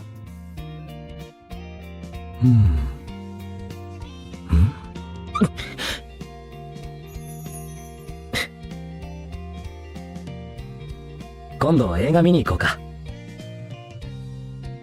映画？せっかくの共通の趣味だろ。はい。そういえば、好きな作品結構被ってた。何か見たいのない？考えてみます。これからしばらく君の希望で遊ぼう。希望で？見たい映画、行きたい場所、やってみたいことどんどんしよ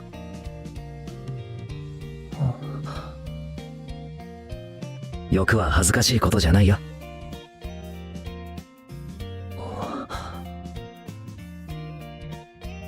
欲？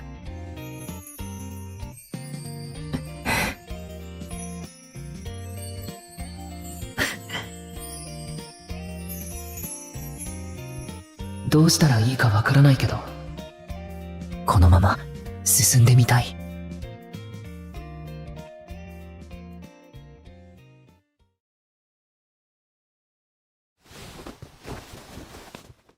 春日、ご飯よ。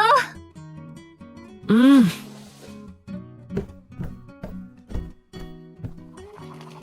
あれ、和樹は？今日は友達と食べるからいらないって。お父さんも遅いみたいだから食べちゃいましょう。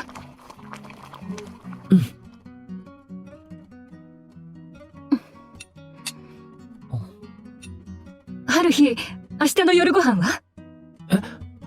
普通にうちで食べるけど。なら、栗買ったから栗ご飯にするわね。俺が好きなの知ってんだ。言ったことあったっけ？見たらわかるわよ。お父さんも昔から春日は栗ご飯はいい顔して食べるって笑ってたし。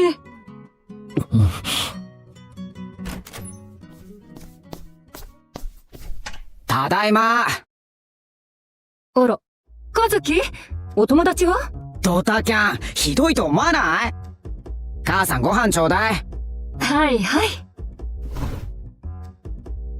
喧嘩してた彼女と仲直りしたんだって。今日は男同士がっつり立ち食いステーキの予定だったのに。お腹がステーキしか待ってないよ。とか言って、何でも食べるくせに。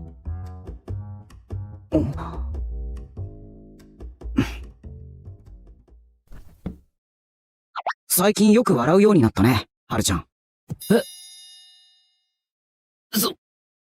かな。ガードが緩んでるよ。気をつけて。何それ。うちのサークルの奴らとも話したでしょ。超浮かれた報告が来たけど、嫌なことは嫌って言っていいからね。大丈夫だよ。はるちゃんに友達できるのは嬉しいけど、はるちゃん優しいから変な奴に目つけられないか心配だし。本気だな、これは。和樹の友達だろ？うん。いい奴らだけど。なら、俺も平気。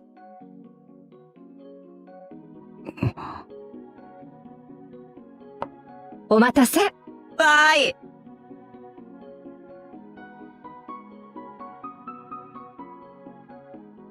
こんな当たり前の時間が、当たり前じゃなくなるかもしれなかった。HIV 陰性の結果を見たとき、ほっとするよりも先に、今まで自分がしてきたことを怖く感じた。自分を壊して、自分の中の和樹を汚して、その先どうしたかったんだろう。みんなを傷つけなくてよかった。そう思えるようになって、よかった。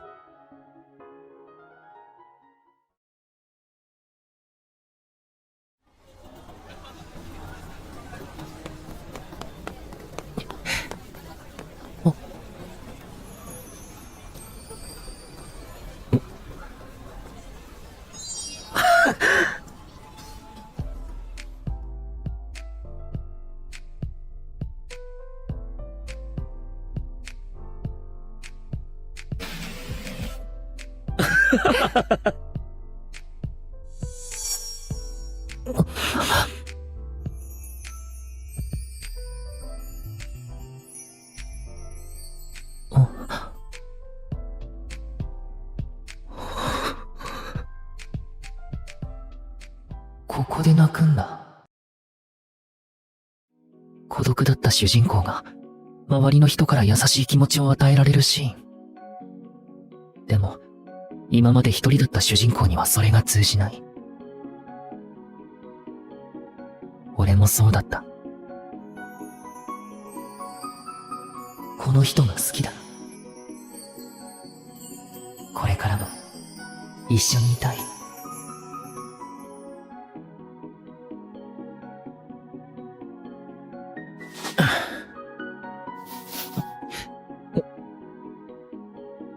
春日くん。好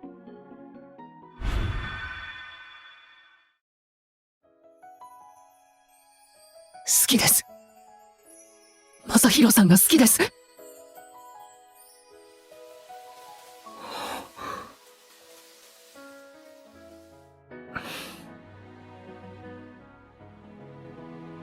俺も好きだよ。春日くんが好きだ。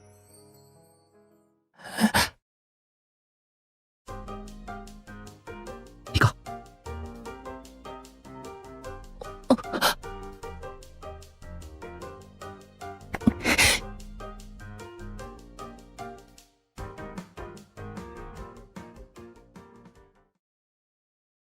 一つしかないもの。行こう。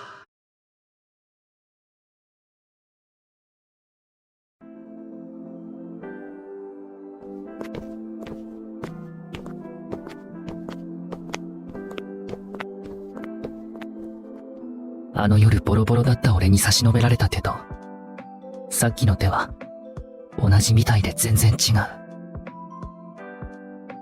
さっきのって、そういう意味で好きってことだよな。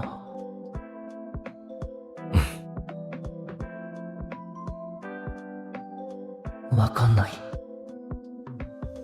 もしかして恋愛とは違う意味とか。でもこの間からの雰囲気で、いやでも保護者の延長的な。春日くん。はい。本当はこの後どこかでご飯でも食べてとか考えてたんだけど。はい。全部すっ飛ばして、うちに行ってもいいかな。え？ダメ？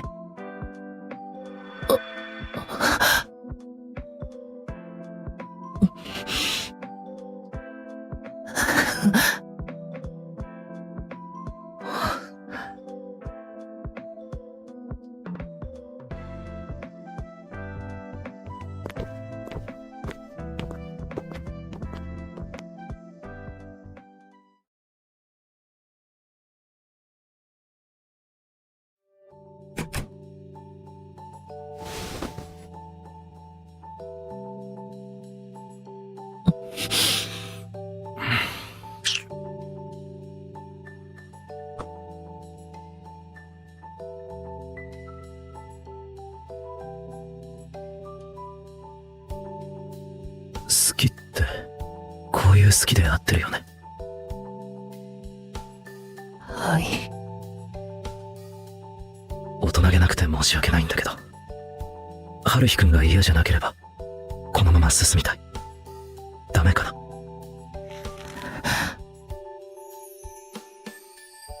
ダメ。じゃないです。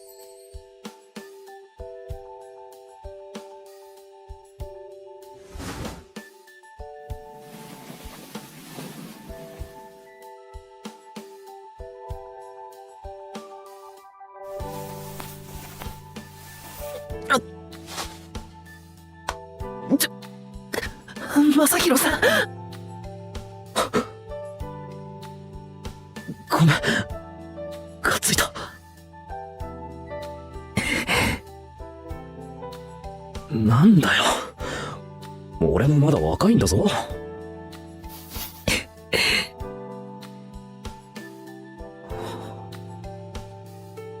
会った時とは全然違う。え？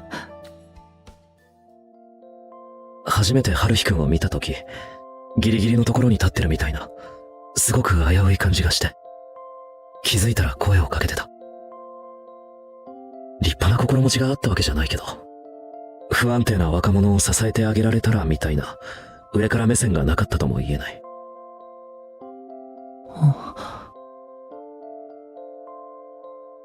でも気づいたらのめり込んでいて、放っておけなくて。君が笑うと嬉しくて。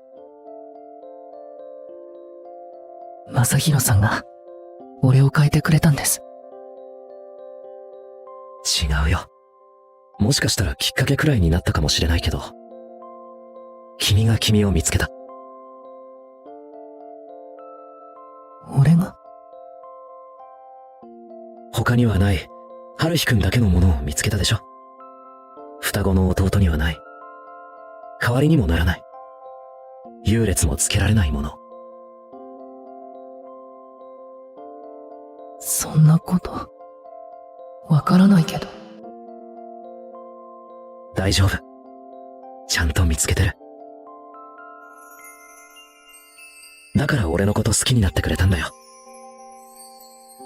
自分のことを好きにならないと、他人のことなんて好きになれない。俺のこと好きになってくれて、ありがとう。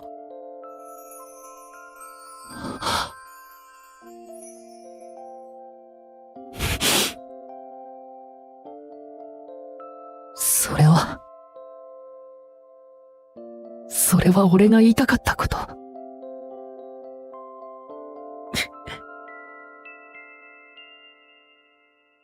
この人に見つけてもらって、よかった。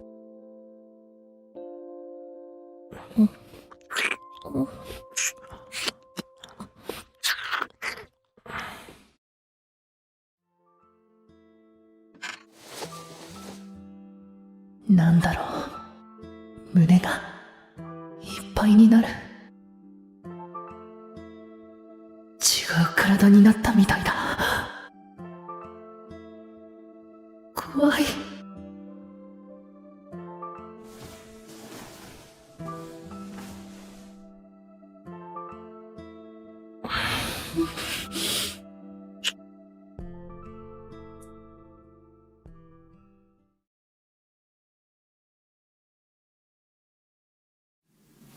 大丈夫？はい。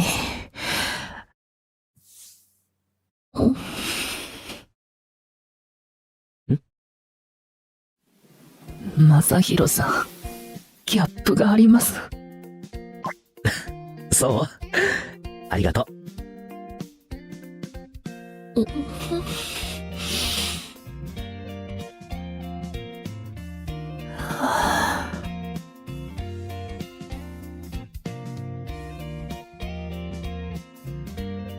そういえば、俺、彼氏としてお願いしてもいい？何ですか？あのアプリ消して。俺はもう消してるし。あれ消したの言ってなかった。この人こう見えて結構独占欲強そうよ。いいの？別に電話番号の登録、俺以外全部消せとか言ってるわけじゃないんだからいいだろう。当たり前じゃないの。なんだよ、ママ。だいたいあんたはね。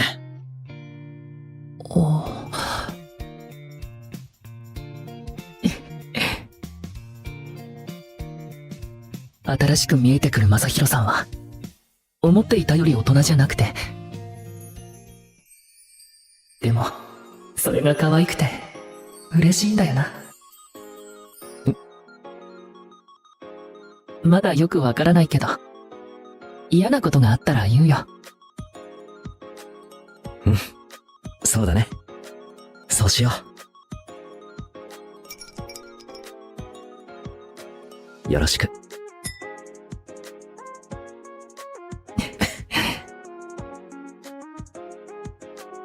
言わないと伝わらないことがたくさんあると分かった。みんな、それぞれ気持ちも体も、別々のものだから。俺も、俺だけ。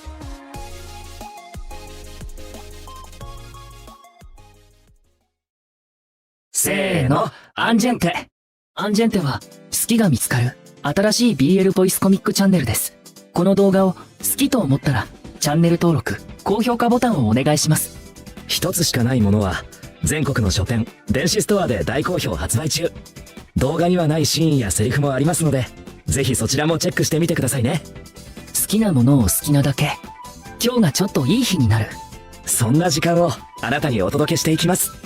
アンジェンテの応援、よろしくお願いします。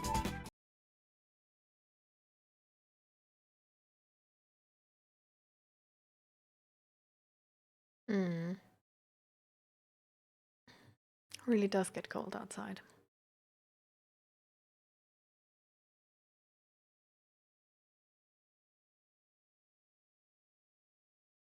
For us here as well.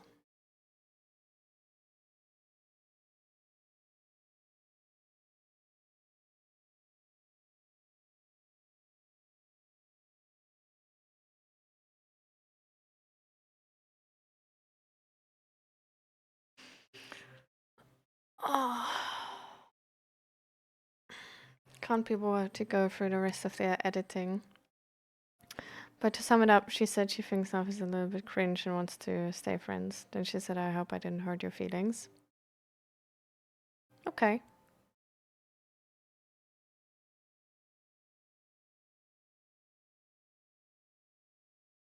Do you understand her side, her perspective?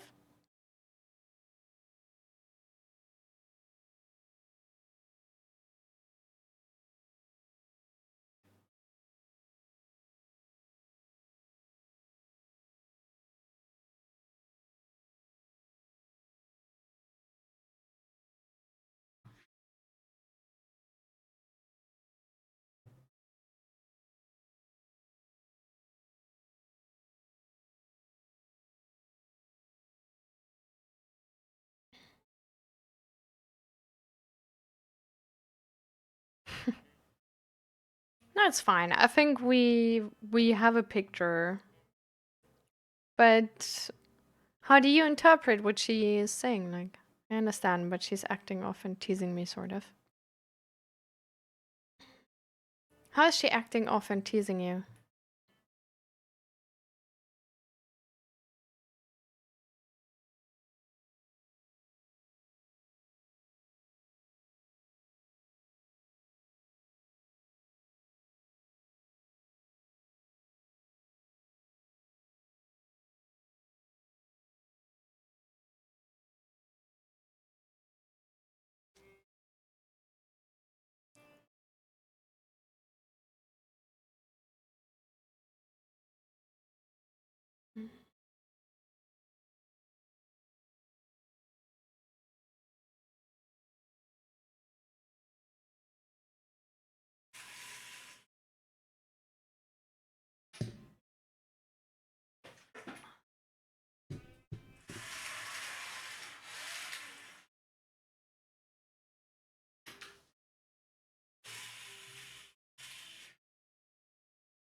Hmm.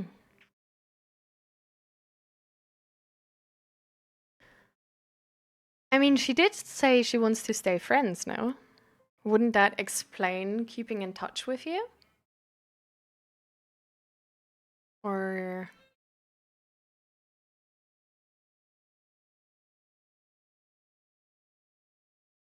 what do you think?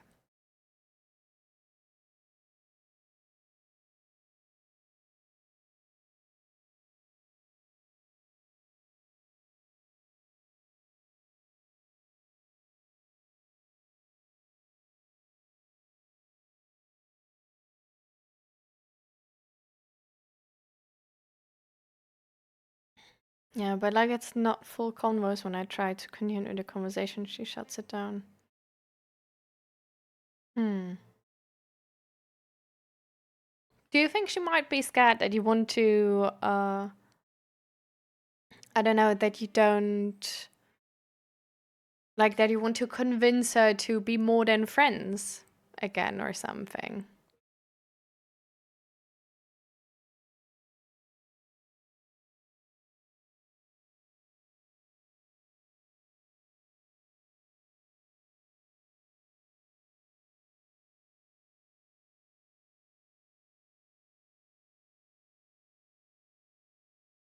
Because I feel like that could be the case, right? Like I don't know how you like answered to her message, but I feel like I don't know, like back then I personally feel like many boys wouldn't have gotten the concept of like just staying friends and would have like tried to like chase me or whatever.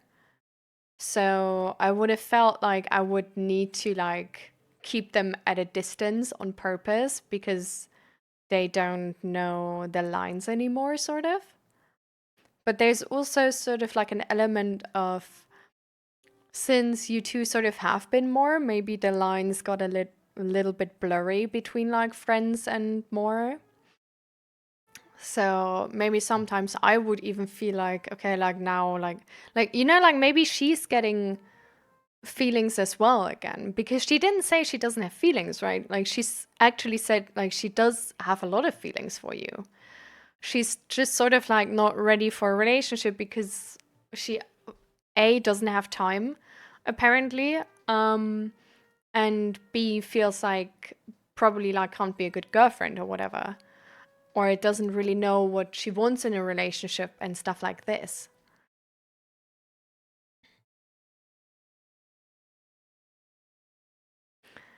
Like I don't want to like make it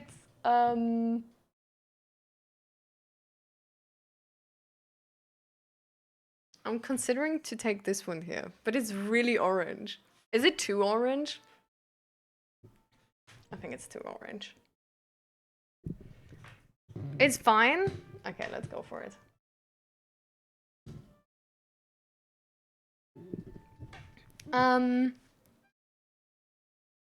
It looks really orange.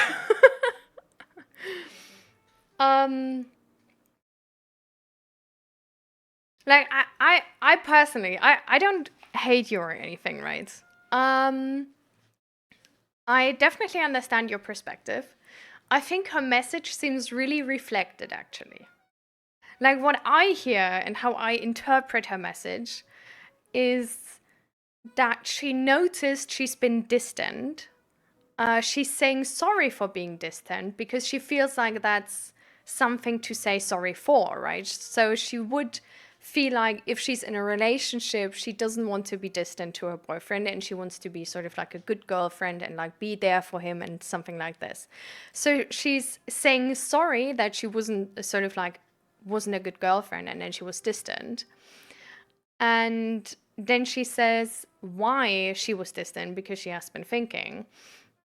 And maybe being distant made her think that she's not ready for a relationship at the moment. But for whatever reason, she doesn't believe she's ready for a relationship, which is not like, she doesn't say like you're a bad boyfriend or anything, right? Like she says like she's not ready for a relationship. So in essence, that also means like she doesn't feel like she can be a good girlfriend right now. Or that she doesn't have the energy or time or whatever to be a good girlfriend right now, or maybe that she can't articulate her feelings well enough or what she needs in life to sort of like be a good girlfriend, you know, and have like this open communication, or like that she doesn't feel like she can't be as committed as she would like to, sort of. And then she says like she likes you a lot, but yeah, she doesn't want a boyfriend right now. So there's not the, like, this is not a position she sort of like takes you out of because she thinks you're crap. It's not a position she's replacing with somebody else, but it's a position which she thinks like she thought it's open, but apparently it's not. And then she explains why she believes that, right? Like she's worried that she doesn't have enough time, she can't focus on school. And she's sort of like noticing how she wants to spend like more time with her friends, and maybe that like having a sort of like a relationship on the side is like a bit too much, you know? And so this is how it seems to me. Like, to me, it seems like she really likes you still. And she knows this is not a nice move. She knows this is sort of like unfair to you, and she's like really trying to explain you this is not about you. But I just don't have the energy, time, and whatever right now. And I hope we can sort of like still stay friends. But like I don't have the energy for more. And I should have thought about this before, but I just didn't notice. And, you know.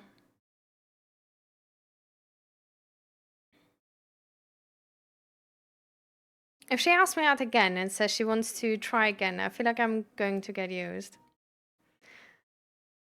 I feel like being scared of being used is something which we bring with us as well.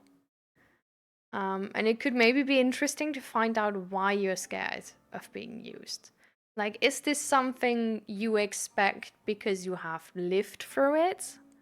Or is this something you expect because society tells you that women are like super manipulative and like just use men? Like, where is this coming from, you know? Because it's like, I do know that it's like a really normal sort of like it's a really common expectation. No, past trauma. Okay. So this is something she might not know, right? Like, this is sensitivity that we don't need to get into detail here. It's fine. But this is a sensitivity which is your sensitivity because of the past experiences you have made. Okay, now the sun is being a lot. But yeah, so this is a sensitivity that you bring to the table, and other people might not know about, you know, and might not expect either. And this doesn't mean that, I don't know, you just have to, like, you can't be angry at them, but you're gonna, like, feel used anyway or whatever. But this is something where you can, like, you know, like, consider yourself and your feelings a bit more. So, for example, if she were to ask, like, to go out again, for example, you could just be really open about that and talk her, like, you don't need to tell her the trauma, but you could just tell her that you're scared that you're gonna feel like you're being used, like you really don't, like you're sort of like a high commitment type person, and you don't want to start something where you're not sure if it's gonna end in 2 weeks. And you really want to be sure that she's sort of like in it and is sure about that, you know? And you can ask her like to think about it again if she's really, you know, if she's really in it for a bigger commitment like the one you ask her to.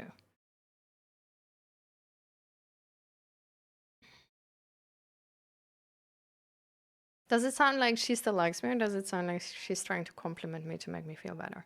Well, this is actually like low-key a hard topic, because sadly, women are low-key in society, like they learn they have to be nice to men because men otherwise will sort of just punish them.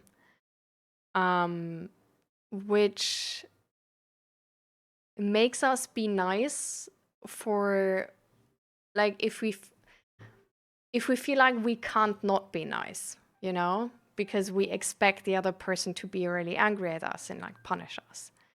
So I can't tell you, like it could be that she's only trying to like make you the least amount of angry because she fears that in your anger you would like hurt her or something, or you would like, and hurting her is not only physically, right? But it can also just be that you like tell bad stories about her, or that you show pictures around and stuff like this.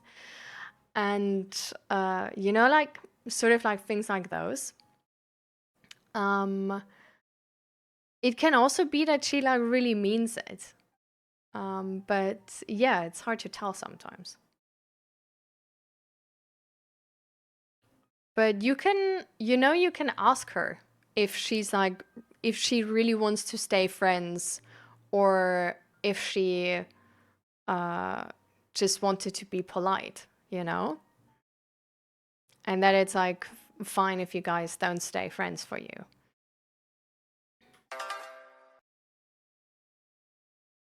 Welcome to the stream. Thank you for the follow. How are you doing?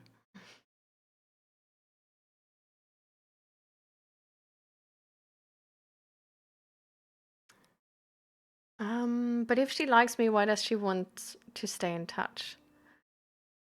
I mean, I think that makes sense, right? Like maybe she wants to stay in touch because like she doesn't have time for a boyfriend right now, but like maybe later, you know, like maybe in a year or something.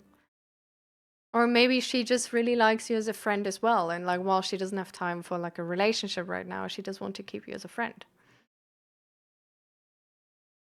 Like I feel like some of the best relationships start out with being best friends, actually.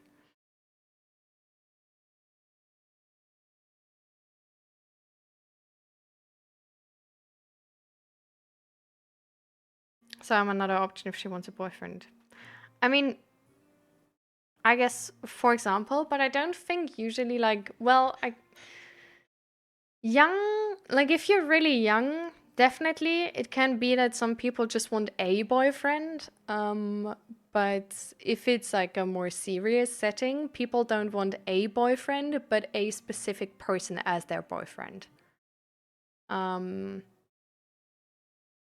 So I don't know.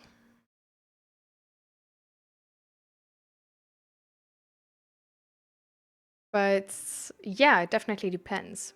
But I mean, you can always say no, you know? Like you can say you can't, you don't, like it's really hard for you to stay friends right now and you don't want to. Like that's really fine, you know? Like this is like the message she sent you is her perspective and her wish, sort of. Like it's sort of like a suggestion, like, and you can only take it for the truth at the moment. So like this is like her wish is apparently that you guys like do stay in touch, sort of, and that you maybe like just go back to being friends. Because even though she doesn't want you as a boyfriend right now because she doesn't have time for that, she doesn't want to lose you like entirely either. But you can, you know, like you can be not fine with that. You can say you don't want to and you can't. You can say that you like need some distance first, and then later on you guys can be friends. Stuff like this. Yes. It's fine. What time is it at your place, by the way? Because for me it's actually 2 p.m.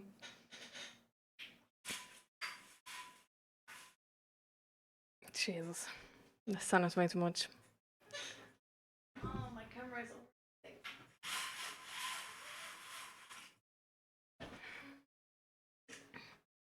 oh, goddamn. Okay. Yeah, go to bed. But you can always come back and like talk to me about this a bit more if you want to. But yeah, I didn't think she was trying to be mean. And just figure out what you need, you know? Try to focus on yourself. If you need space, distance, and yeah. All right. See you then. Bye.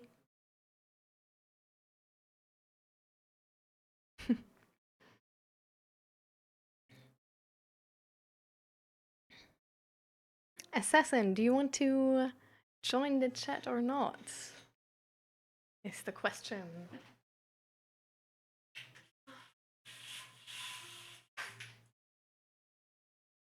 Okay, I'm gonna check on my phone how orange that looks, because on my PC it looks crazy orange.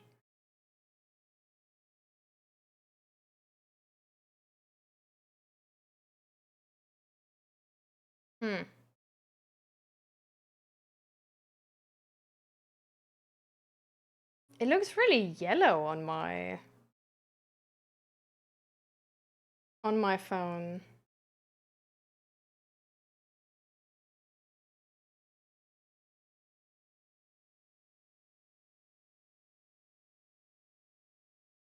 It looks way more like reddish orange, like nice autumn colors on my screen, but here like even the overlay looks like weird, I don't know, like yellow brownish, I don't know.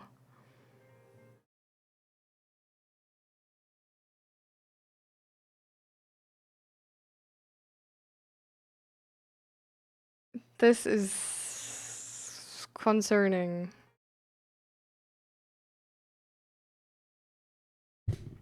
So how does the other one look?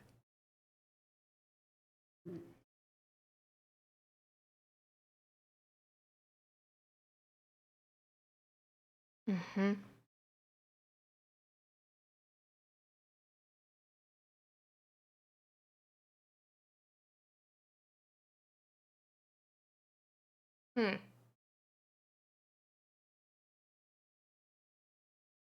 I feel like maybe like a little bit more orange, but not too much.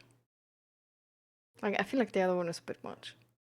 Can I like change that?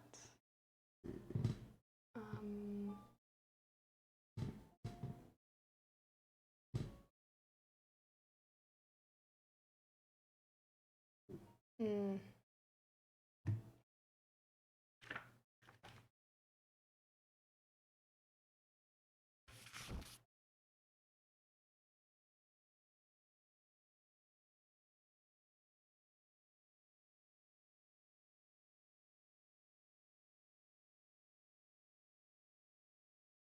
Is that a different color now? Yeah, it's a bit more orange. Okay, I think this is good.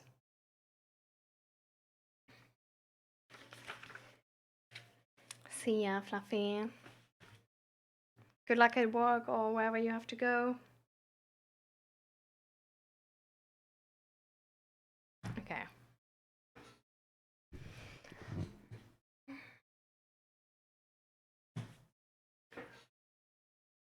So, party people.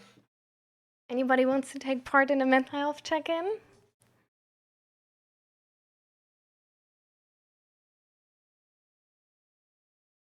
Anybody feeling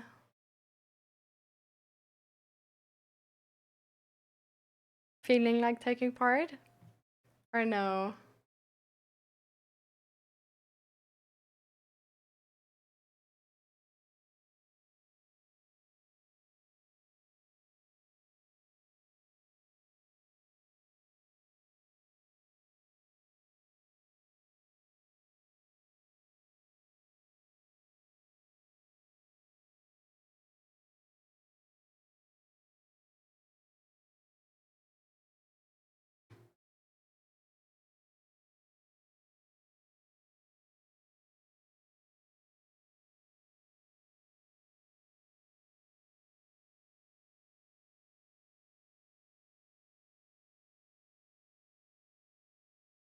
I'm at the moment switching the color of the background a little bit.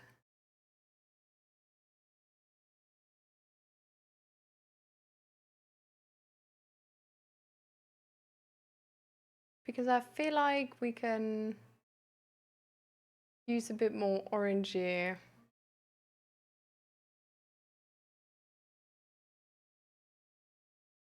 There.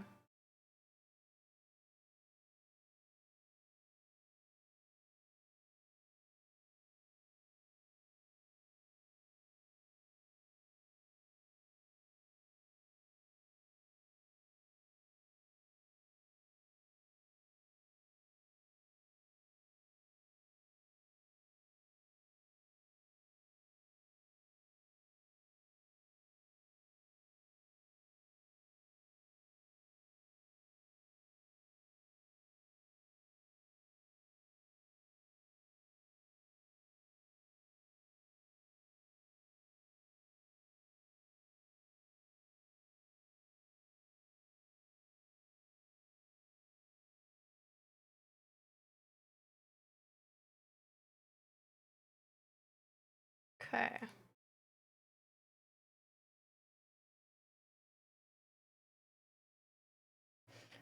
All right, let's see how we like that.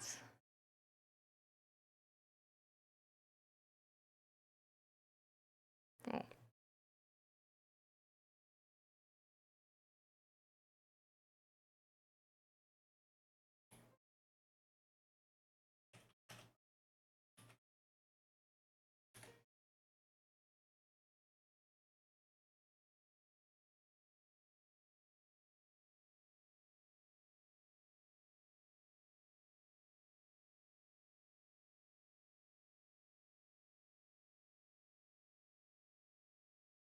Okay, I'm gonna open this on my phone. Okay, it looks like this, and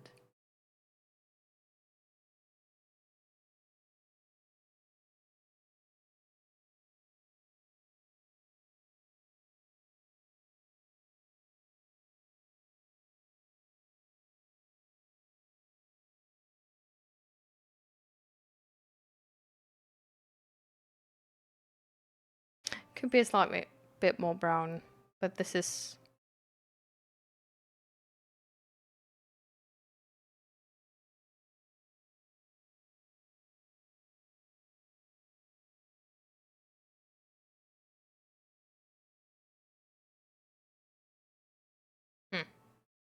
it's hard. It's tough to find a good color, I feel like.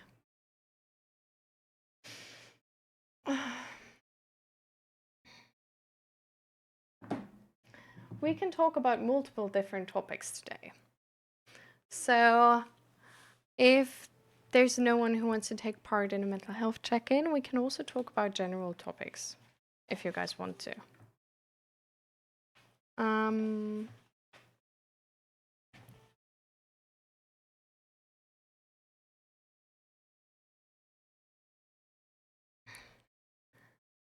But yeah, it sort of depends what you guys feel like doing.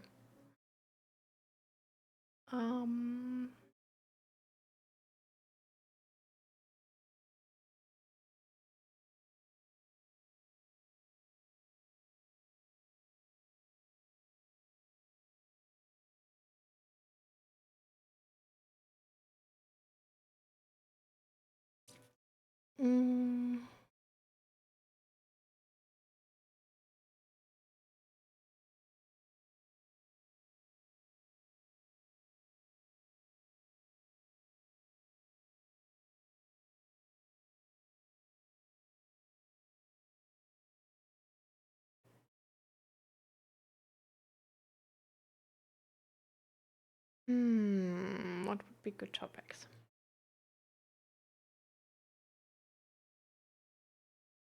I feel like it's really hard to just start like something, because usually it's like the easiest for me to just start with something when it's like sort of like asked, because then I sort of like know in which direction we're going.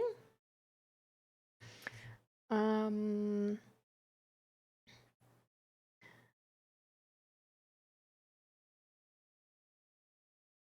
but I feel like we can also like sort of like start going with the topic from beforehand. That's about sort of like relationships, and I guess like maybe like how to have good relationships. Because I feel like that could be interesting, sort of to talk about this a little bit more in depth. And yeah, sorry about the like overlay. I essentially like wanted to have it done today already. But yeah, it took longer than I expected.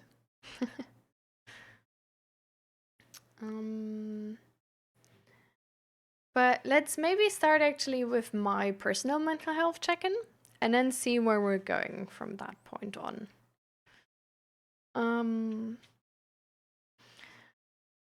So,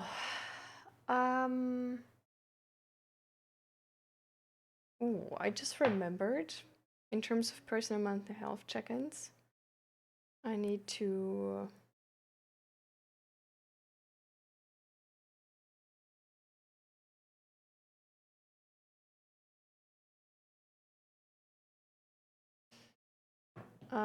to take a specific appointment and call there to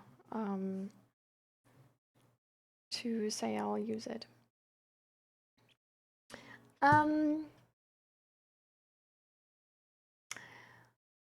So with my mental health check-in, it's really low-key annoying, because what I noticed is that I did like a few things like really good, and then like a few things I'm just at the like old issues, I feel like.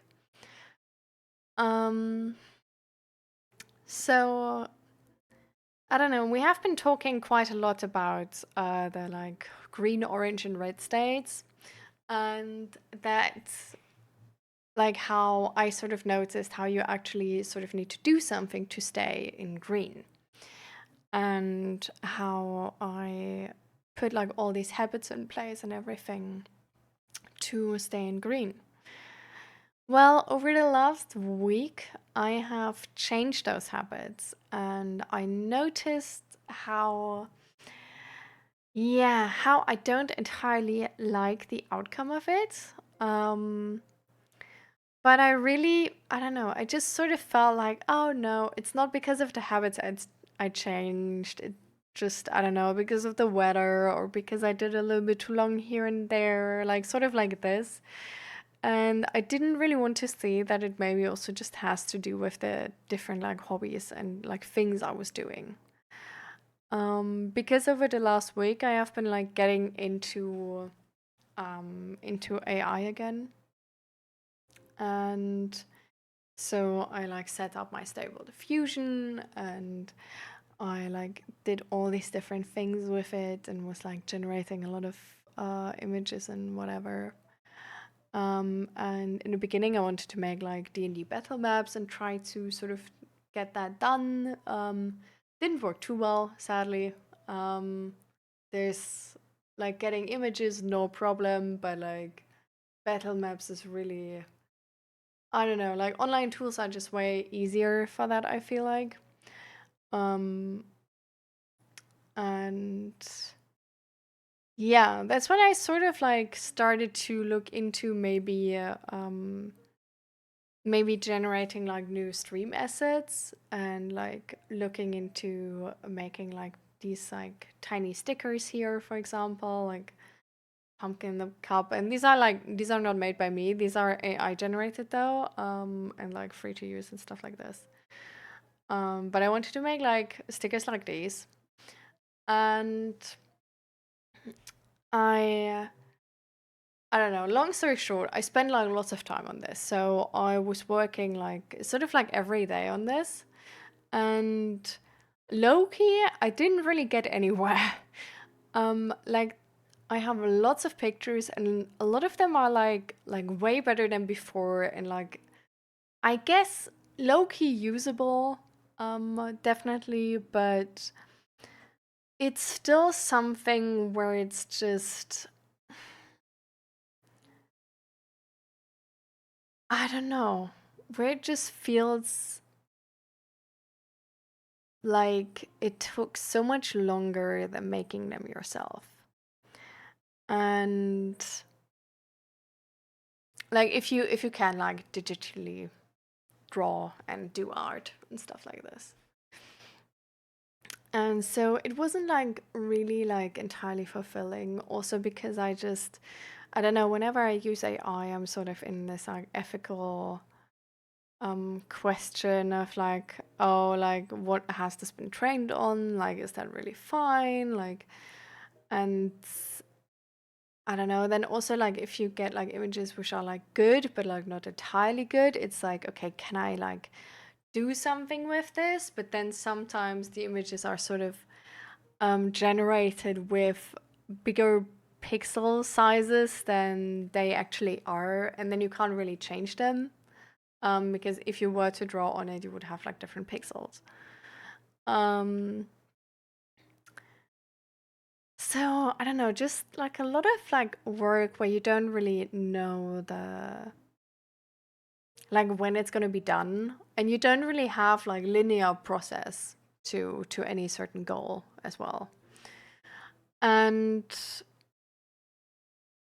I don't know, I just noticed how I like really don't like doing it. Like I really don't like working with AI, because I feel like the progress is really not linear. Like sometimes it's doing like really nice things, and then it's doing really shitty things.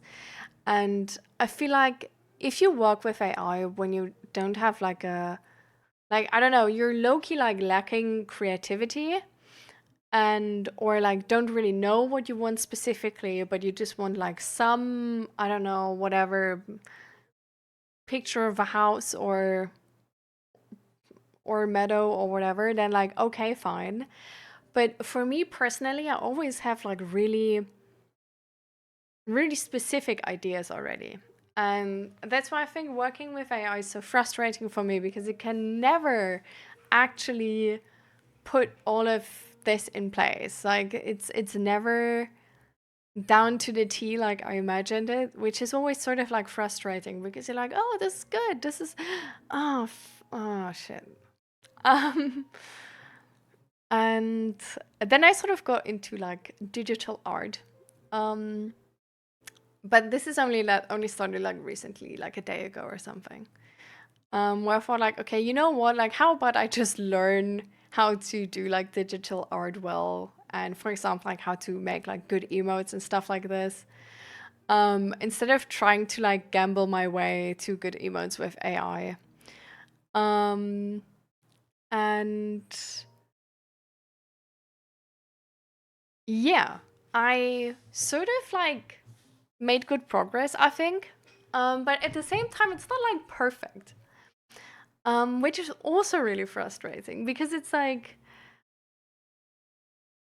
I don't know, so much about good emotes is sort of hidden. And you don't, like, it's not as obvious why these emotes are that good and others aren't. But they just have this like extra sparkle or something, or like a really good, like an extra sparkle you can even fix, but like extra sparkle because, I don't know, they have like a really good color combination or something. And a color combination you can't like just copy like this, if you make your own emotes, right? Because you would need like the exact fitting colors. Which if there were any emotes, then I would just like buy those, right? So I don't know, just really annoying.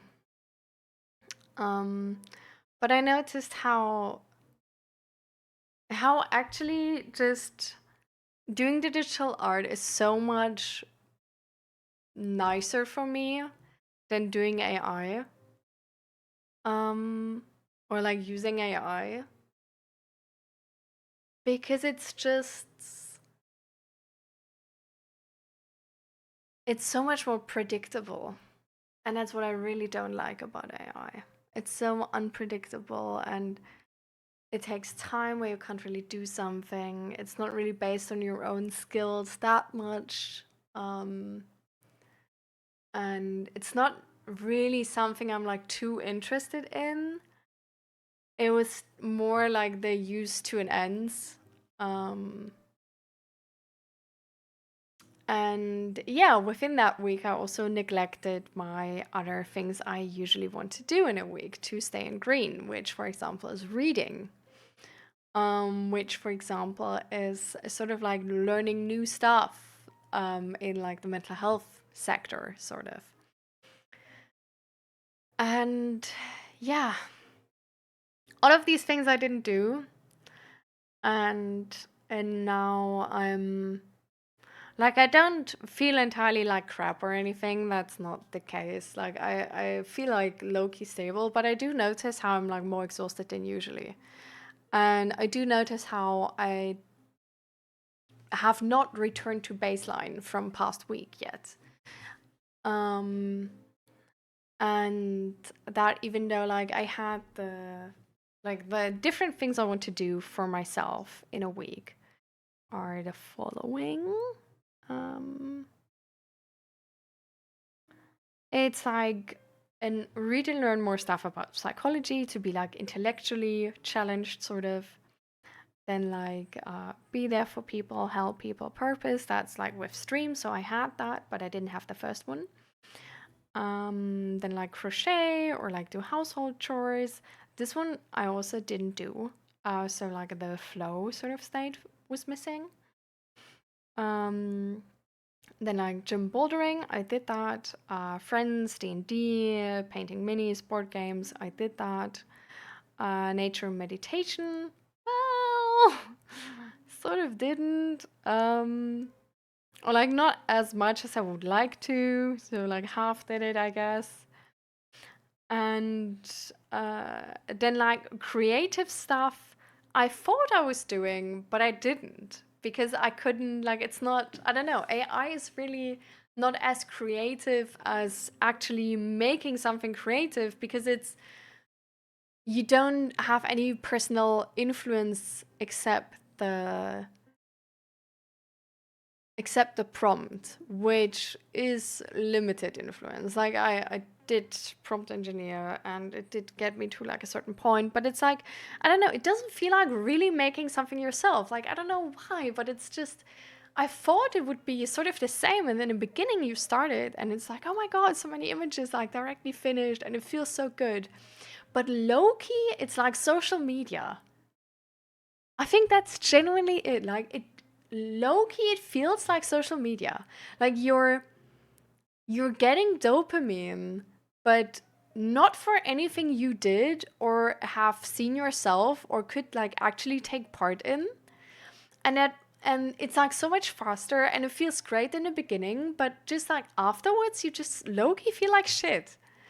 And I think that was it. And the annoying part was that like while doing it, I had so much creative energy. And I don't know, it was so frustrating because I couldn't like really do anything with that. And yeah, this is like where I just sort of noticed how I like neglected my like creative, grounded, flow, intellectual needs. And it's not like I'm crashing out or anything, because my like purpose, physical, social, love, like all of those needs are like fulfilled. But it's just something where I notice I don't feel as good about myself as I usually would. And I noticed that while the week was going on, but I didn't act on it because I just, I don't know, I just contributed it to the situation. Like, I just feel like, well, it's like, it's getting like, you know, like cloudy outside again. Like there's less vitamin D, stuff like this. I don't know, like, and like it's just getting cold and it's like getting winter. I don't know, like, and like, oh, okay, on that day I was like awake too long, and maybe it's just like one of those times where I don't feel that good about myself and stuff like this. But I feel like I don't know, I feel like I was just not avoiding, not running away, but I just sort of didn't I just didn't get it. I just didn't get it that it's just like back then. That like there's just some needs which aren't fulfilled, and that's why I feel shittier than usual. And I think I just didn't really recognize how this is like dependent on my behavior because it wasn't shitty enough. So like I've learned that if none of my needs are fulfilled, like no physical, creative, intellectually, purpose, social, all of that, like if those are not fulfilled, I really feel like crap, and I'm like on basically like going into the next depressive episode.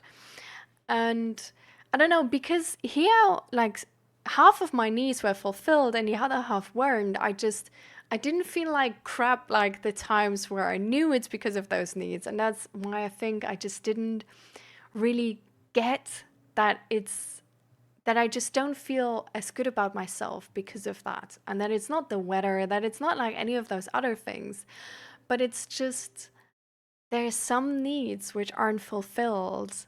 And I don't know, if my intellectual need is not fulfilled, I don't think as highly of myself. I don't feel like I'm smart. I don't feel like I'm achieving something, you know? If my flow need is not fulfilled, I don't feel as much in tune with my body and stuff like this. I don't feel like I'm as physically capable as I usually feel like. And if my creative need is not fulfilled, I don't feel as motivated anymore and not as much drive anymore. And I just didn't really see that. I just thought oh yes, the weather, it's like not sleeping enough and stuff like this, you know? But I think it was just because of those needs. And I don't know. This is something which is like really hard to learn, I feel like. And it's something where like every week I sort of come back to it and like need to get again that it takes effort to stay in green, and that it not only takes effort to stay in green fully, to not have a depressive phase, but that not fulfilling like some of those needs, like intellectual flow, purpose, like is then you're just gonna feel like a little bit shitty, and that's still a signal and is already giving you a signal that some of those needs are not fulfilled, and that I don't have as much self-confidence because my intellectual need is not fulfilled. I don't feel as in touch with my body because my flow need is not fulfilled and stuff like this. So I think like this is what I'm learning right now, to like see the signs earlier and earlier and then actually instantly do something about it, to not bounce around as much. Yeah.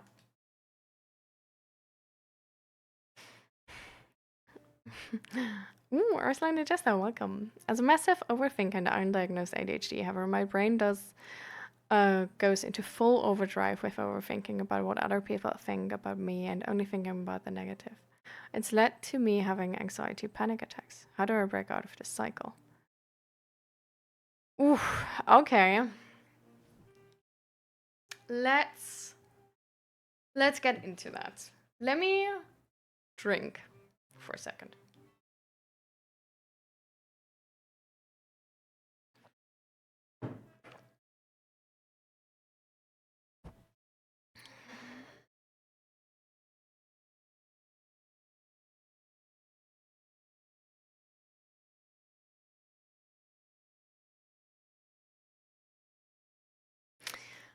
Have you ever been to therapy, or are you in therapy right now?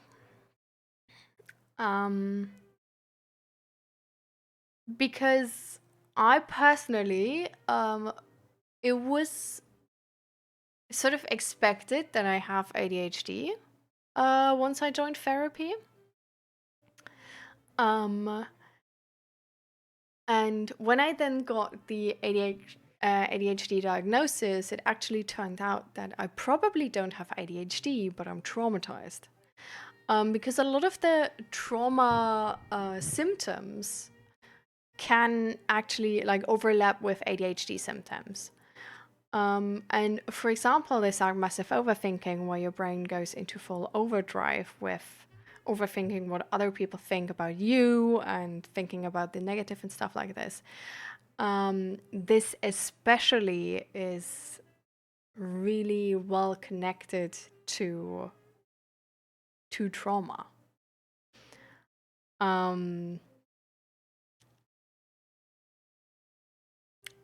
So that's like a bigger topic.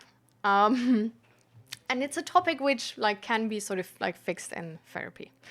So I'm glad that you're about to start therapy again. And I think like 7th November, you know, it's like, I know it's still a few weeks, like don't get me wrong, but it's like, it's at least not like 5 months or 6 months. You know what I mean? Like it's foreseeable in the future already. Like there's a date on the calendar.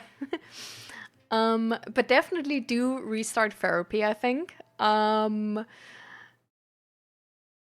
But there's maybe like some things we can definitely talk about right now or get into right now.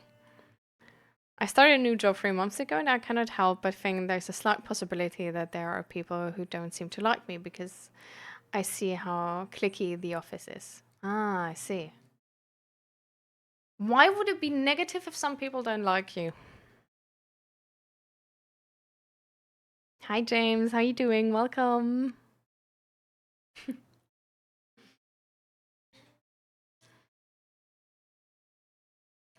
We're at the moment talking to Arslan the Jester. That's a part I'm not sure about. Okay. I understand how... What, like... If you have anxiety about this, in which direction is the narrative of the anxiety? Because anxiety and, like, there's usually... Okay.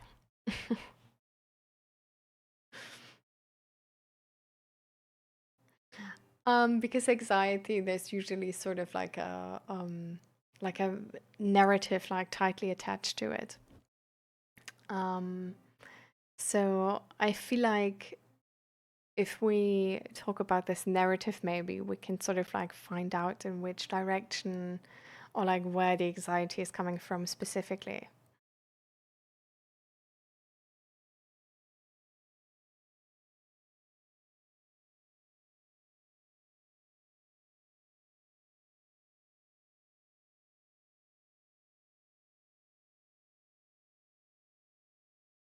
And don't be bothered by James.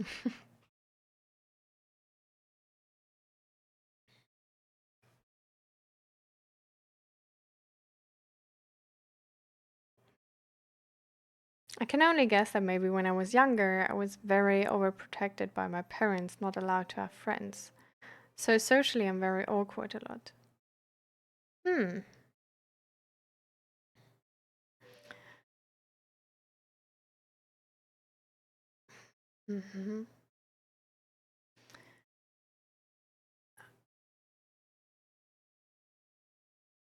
Was it a bit hard to be around your parents?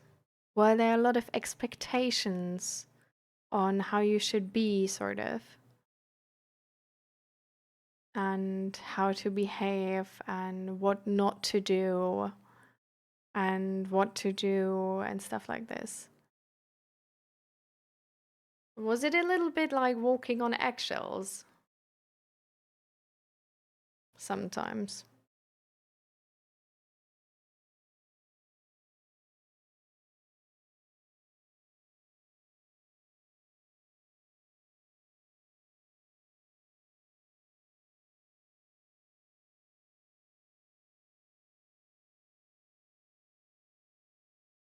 As the youngest of 4, they just didn't want me to end up like my siblings, so after they got jobs, became too rebellious. Okay. Too rebellious. Mm-hmm. Do you still have contact to your siblings? And do you like your siblings?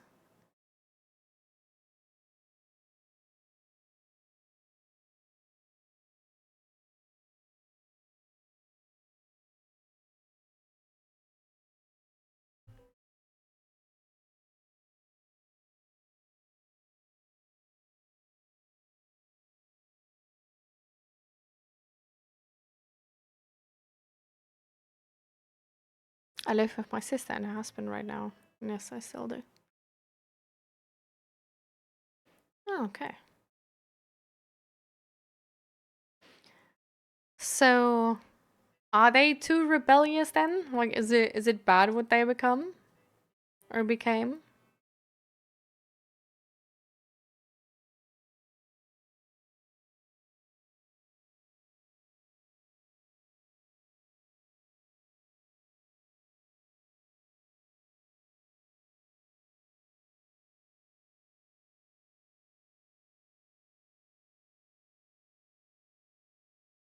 Are there like specific things which were considered too rebellious? You sort of like have a recollection of?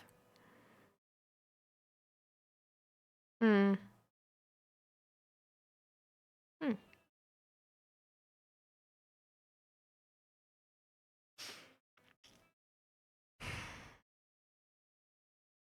Was your mom also nagging you?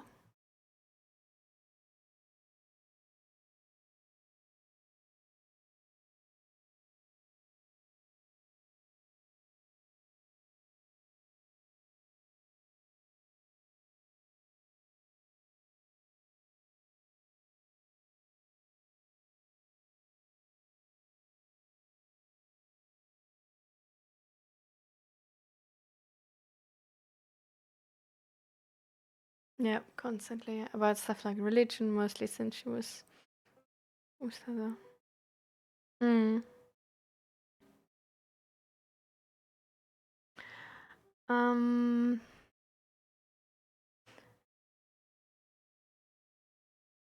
Was she also like loud, for example, when she was nagging you? Or turned like angry? Or sort of like threatening? In a way? So like was there any sort of like thing where you felt like it was not only annoying that she was nagging you, but you were scared in that moment? Very, she would also never seem to stop. So I feel like we might know where the anxiety panic attacks is coming from. And like I'm not a professional, right? Like definitely do get therapy. Okay. I just feel like this is like maybe something like which aligns with that, right? Like what do you think about this? Because I feel like if I picture you as a child, or like if I picture a child in general, with a mum like you describe it, I would picture a really stressed child. A child which is sort of like the entire time like looking from left to right, sort of like walking on eggshells, not trying to do something wrong and then always ending up doing something wrong because there's just way too high expectations, like there's no chance of not doing something wrong. And like having to watch out the entire time to sort of like see the expectation and then adjust to it. To not, I don't know, get in the, like not get the next target.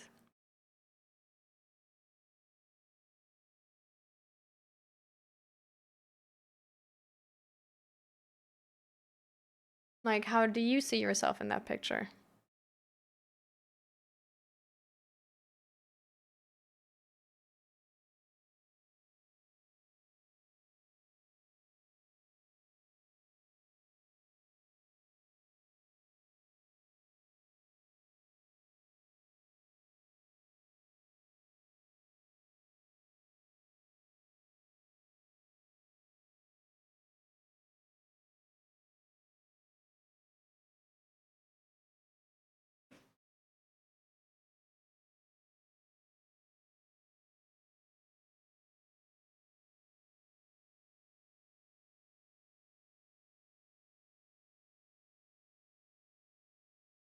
Everything fine, Arslan? I'm not too sure. But I do recall at one point when I was free to do what I wanted, I tried to get people I met to sort of like me.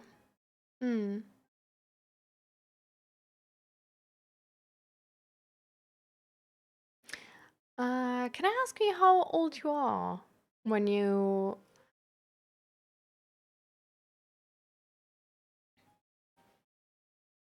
Or like, is there like, what are the things you do remember about childhood? Okay, so it's a bit farther for you away. That makes sense. Turns out a lot of people sort of tolerate it instead, which is fine too.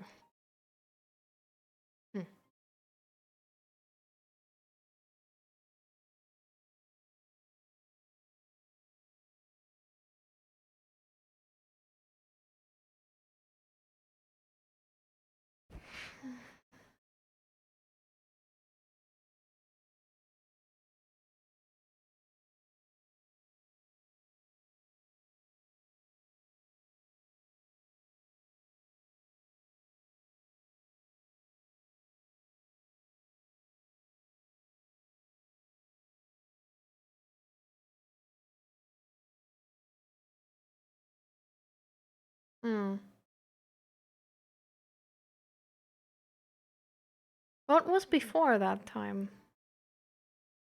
Like, do you remember how you felt with like 10, with 12?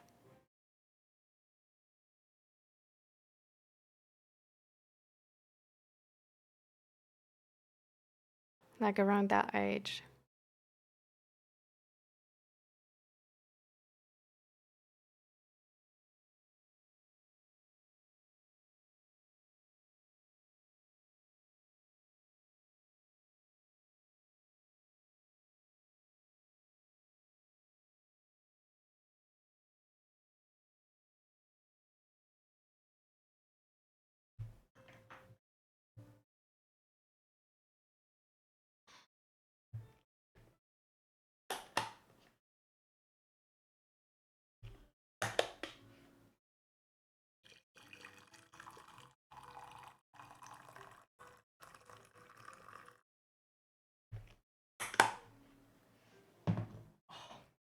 I have so much muscle pain in my arm here because I was playing tennis yesterday. I think because I was like that age, I was probably like clinging onto her a lot, and my siblings at the time detested that. So she coddled me a lot when I was super young.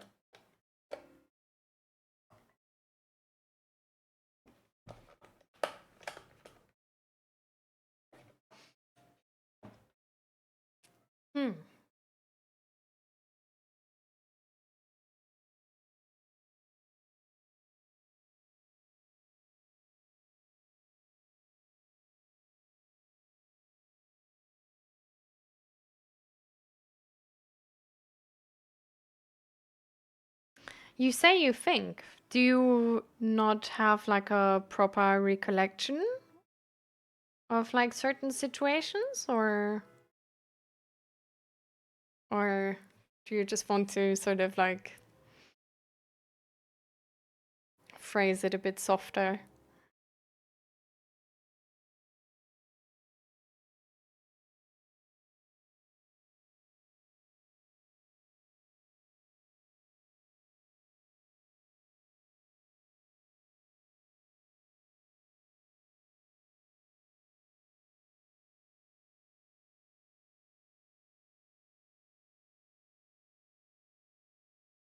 Oh. I just asked that you always say like, I think this and that happened. Do you have troubles remembering your childhood, or is it just that you want to like phrase things more softer?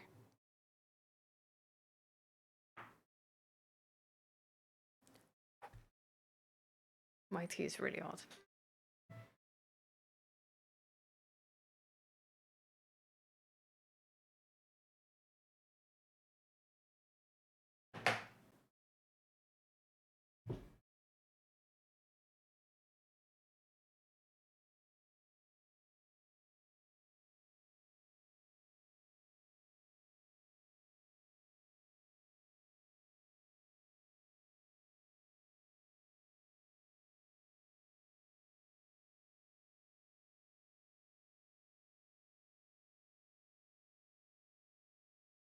Hmm.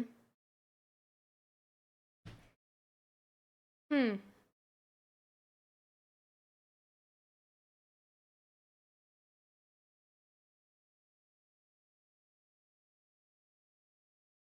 And you weren't really allowed to have any friends, right? Was that also back then already? Or did that only start later?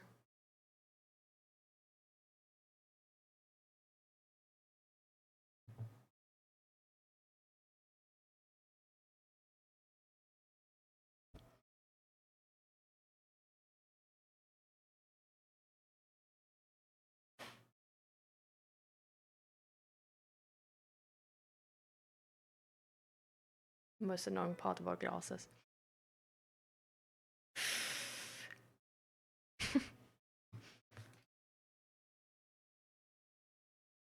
Hmm. Okay. I mean, if they only had to screen them, did you then end up having some friends which were screened and like okay? Or was like none of them like really good enough?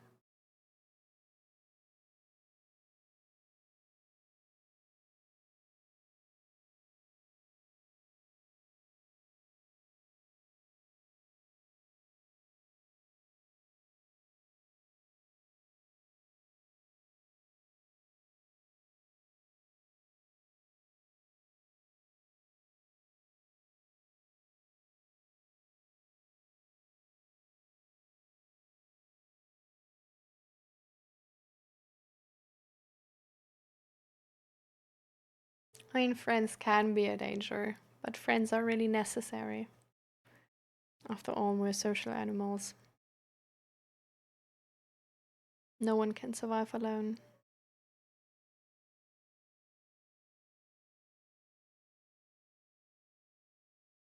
I think my friends at the time got annoyed I was forced to bring them to my home every time I wanted to go out during those times. Oh, damn. Hmm. Yeah, I can expect.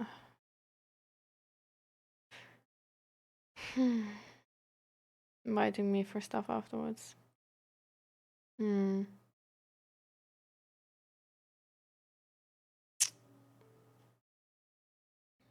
I see.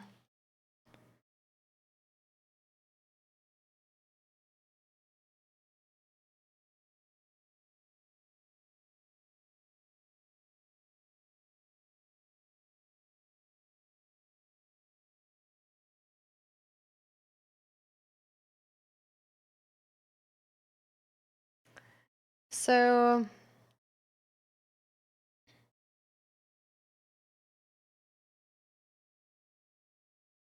I wonder if I was too much alone as a toddler. I mean, maybe. Like being social is like definitely sort of like a skill we have to train, right? Um, but there's like many different reasons for this. Going back to Arslan, I think I don't know, like this sounds heavy. Like this sounds difficult.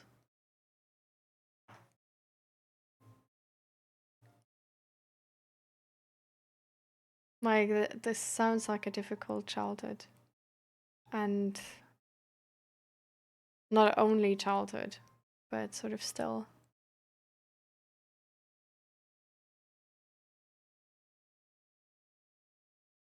How do you think about your life so far?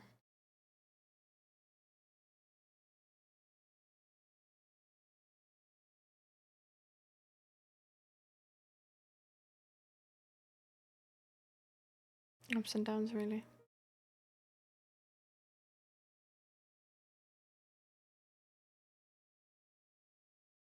Do you like your life, and what would be the thing you would like to change in your life if you were to change a thing?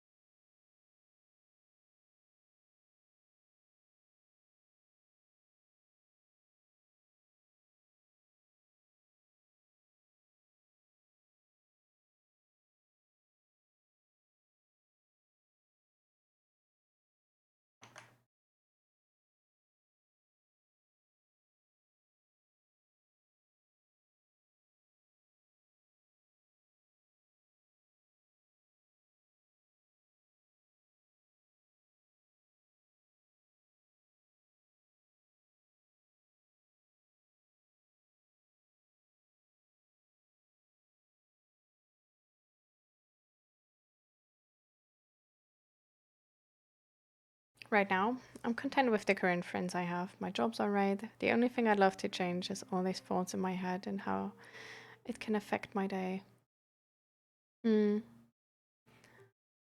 When are those thoughts occurring most, sort of?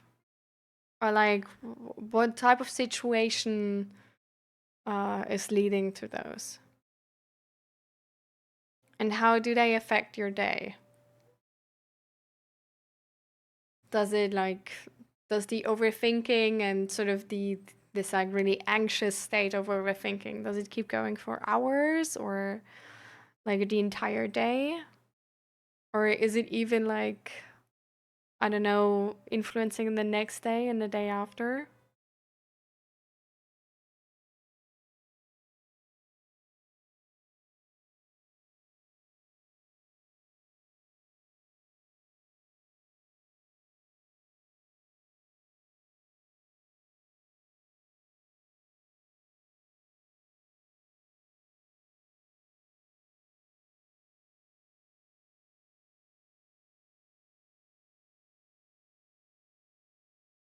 I can imagine that life is a bit boring if you don't have many friends and just have Twitch as company.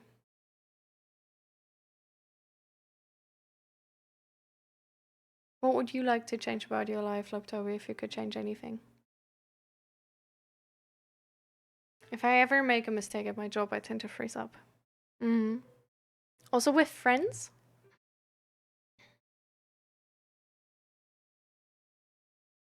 Or only in like a professional scenario?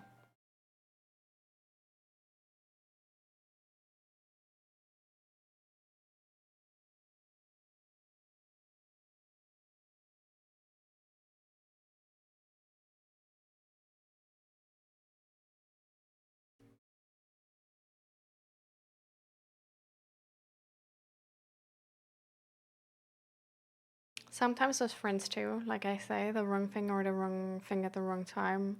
And I'm never able to catch myself from making that mistake. What type of mistakes are those? If you say you can never catch yourself from making those mistakes. Just so I'm like, I know in which like size we're talking, you know?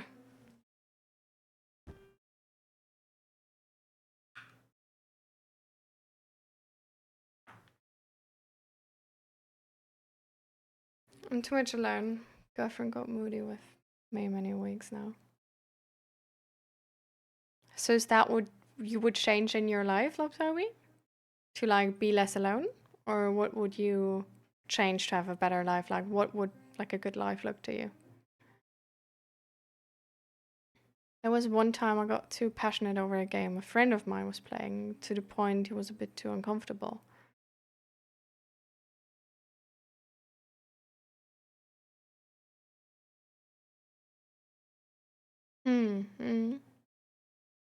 I had to profusely apologize the next day. Was it fine after you apologized?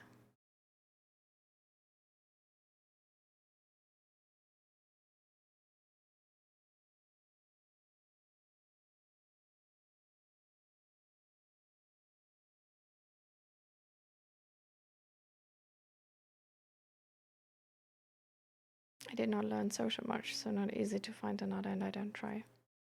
No, I mean like a regular friend. 𝔹𝕃ℎ𝔻. I didn't mean like another girlfriend. Like how would you change your life if you could change it to anything? Like how would your life look if you could overcome like any type of fears or anything?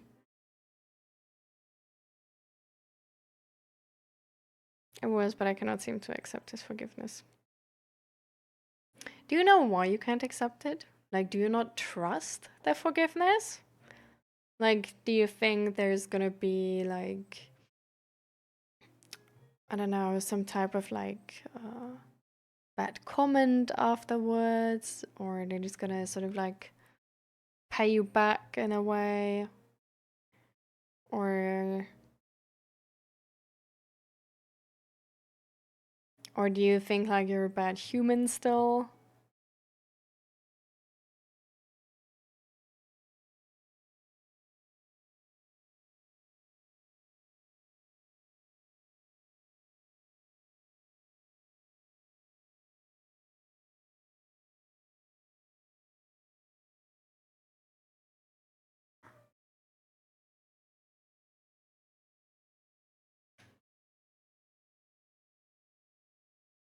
Nope, Toby, why do you have a resistance to saying what you want out of life? Do you not want to do anything different? Or like have a different life?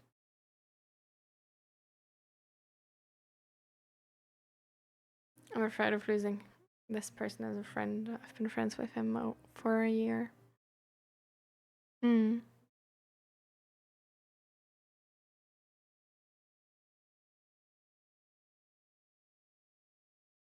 So you sort of like, you don't trust the apology that it's like really fine, and you sort of think that like next time or whatever, like now that you make a mistake, then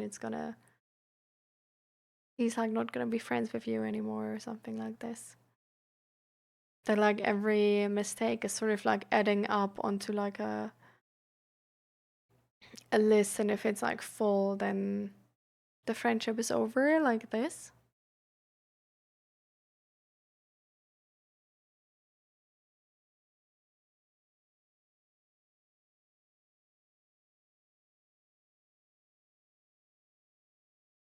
Hmm.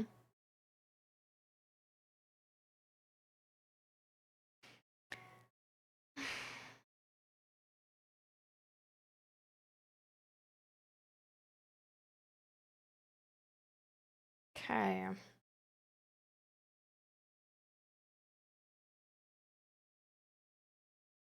So there's different approaches to anxiety and panic attacks in general. And especially if it's connected to trauma, it can be like more complicated. But there's a few things you can sort of try. And I'm gonna just explain you my sort of like experience with any of those so far. So for example, I also have social anxiety. And I definitely also had sort of like anxiety to like go out alone and stuff like this. So just like basically like social anxiety in general. And not only that anxiety, but also like anxiety sort of like dark spaces. So for example, like looking into a dark room, like this really like childish sort of anxiety of like, oh, there's gonna be a monster in the dark. And I don't know, like I guess like a lot of anxiety in general, and then it was like more connected to like to some topics than others. But one of the things you can do is do exposure therapy, which essentially means that you do the stuff which is giving you anxiety, but you only do it like a tiny, tiny bit. So like to a point where you can like, where it's like gonna be fine. It's not gonna like throw you into depression or anything, you know? And also in sort of like a situation where you can always stop it, you know, if it's getting too much and stuff like this. But in essence, it's like the purpose is for you to experience this anxiety and learn that there is nothing happening. Like everything is okay. You know, like you live and everything is fine. And then you sort of like do it again, but you do a little more. And then you try to feel fine in that position. And that's how you like up the stakes every time. And the idea is that like in the end, you're just gonna feel fine in that situation the entire time. And while you might feel some anxiety, it's gonna be in a way where you can handle it and where you know how to handle it, and it's gonna be just like less overwhelming than before.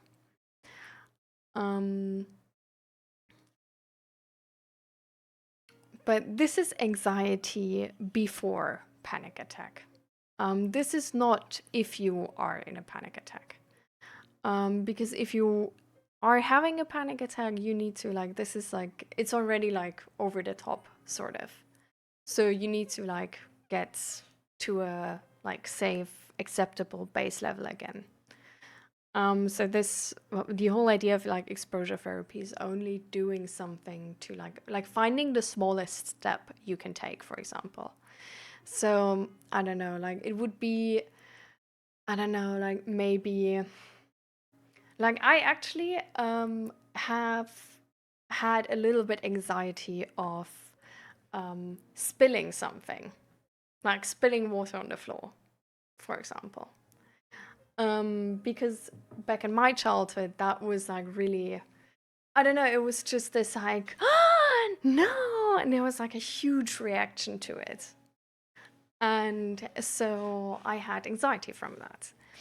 And with that, it's, for example, that you yourself, sort of like alone in your kitchen, like nobody else is there, that you, on purpose, spill a little bit of water.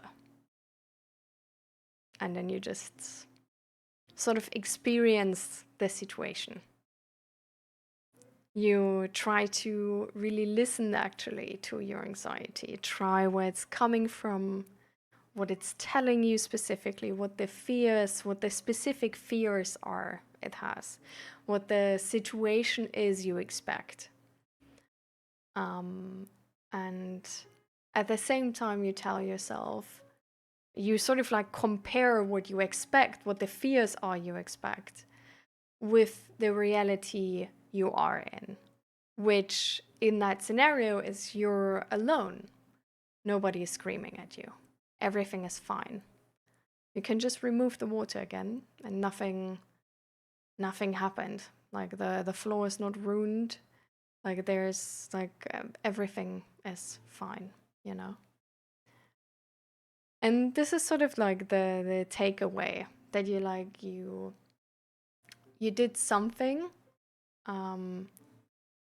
and you actively put in the effort to compare it with what actually happened and realize that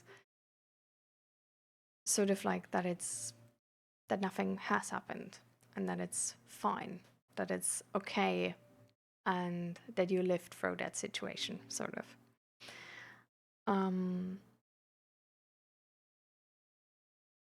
With the panic attacks, you usually just sort of try to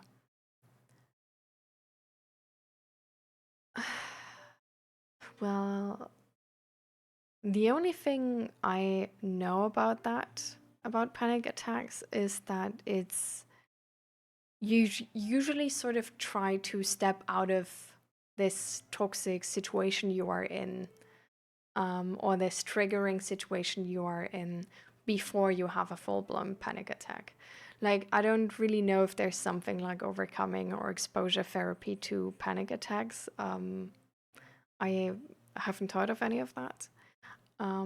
What I just know is that you just sort of like try to notice them as early as they start and then instantly take a step back. But like sort of like if you have taken a step back and you're like, you know, like the situation is fine now, sort of like you did everything you had to do, like it's not going to get worse.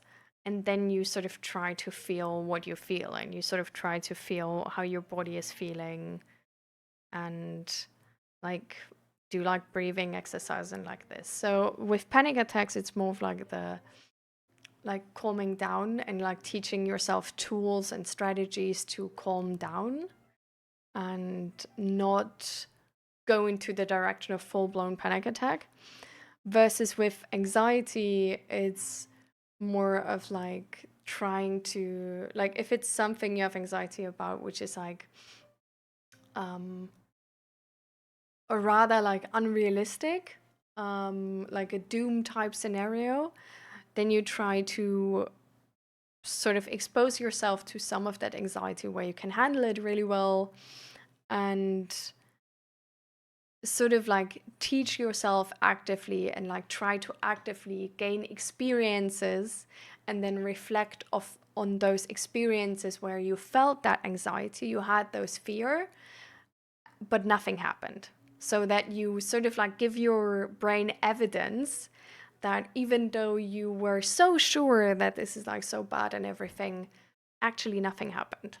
And then you do this like more and more, and that's how sort of the anxiety gets lower, because your evidence that everything is going to be fine is getting more and more.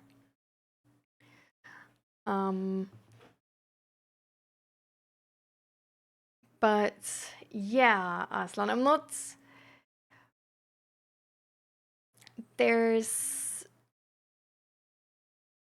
I sadly can't give you like a full fix or anything to this.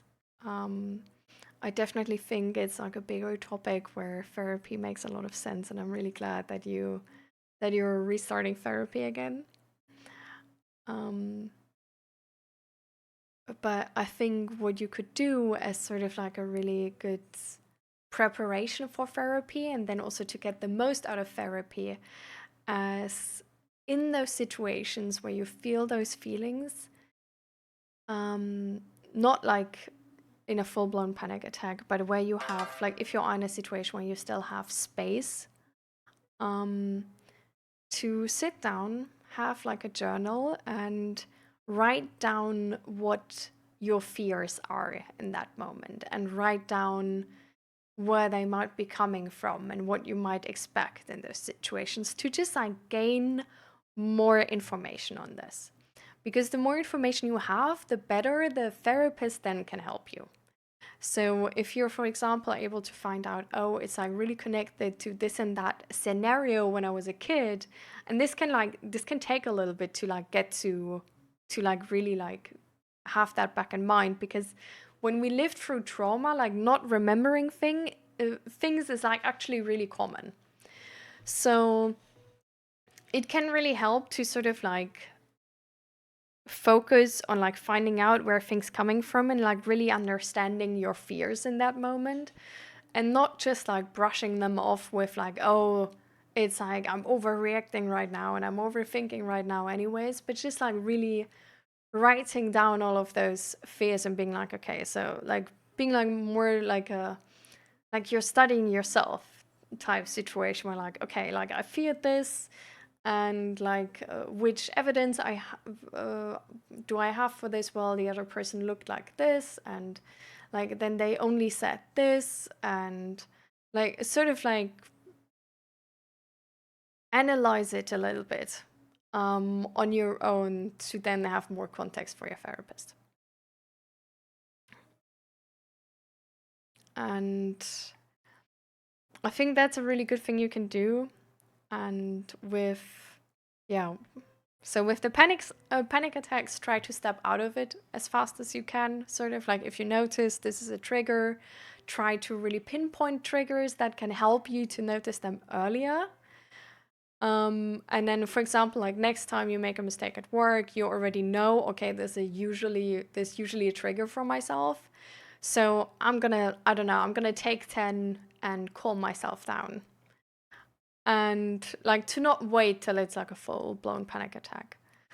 And with the anxiety, also like not let it turn into like a full-blown panic attack, but step out of it first. And then if you still feel some anxiety, write down how, why, where it's coming from, what it feels like it's attached to, stuff like this.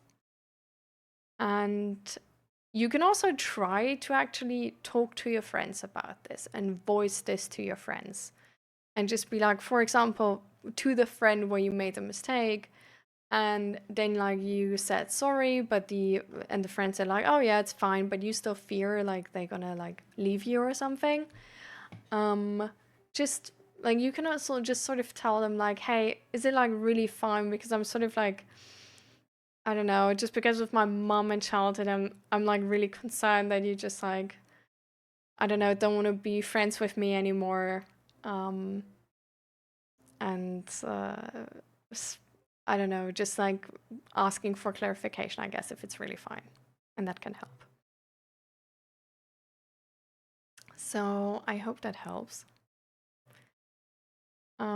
We can also just talk about it a bit more. If you have like maybe like a specific situation you come across in this week where you are able to sort of like pay a little bit attention to what's happening in the moment right now, you can maybe come back on Thursday and tell me about it, and then we can sort of analyze it together if you want to.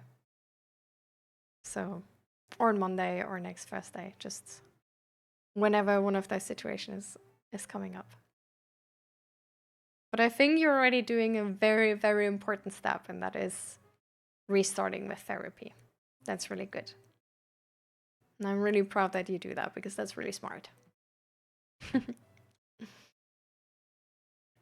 Okay. So now I'm coming back to 𝔹𝕃ℂ𝔻. Welcome back, Fluffy, by the way. Also, thank you for the follow. 𝔹𝕃ℂ𝔻. So, can mean wanting more company, but not sure if I want to try much to change it. Can be avoidant personality disorder, but that is avoidant personality disorder is marked by poor self-esteem and an intense fear of rejection. But I am hardly this. Spilling can be a danger, footballing, so when lifting pots from sofa, stretch hands out, hold them far from body, walk like that. Surprise, I'm back. Get medics from panic attacks and you feel cool in a situation, so your body learns it is all good and you will feel better without meds as well. Otherwise, a system shock, like put ice on the wrist or something, will help calm down or break the attack. Feel calm. Yeah. Definitely, like talking to a doctor about panic attacks and getting help with that would be amazing. But I think that's maybe like the therapists doing, so that's only available on November 7th. Ideas when I was younger where everyone would comment how nice I was, so I built this internal complex that I was a nice person. It's my whole image. Whenever this complex came into question, my whole identity broke down, anxiety went into overdrive. So teach kids it's okay to be not nice too. First snow now of winter.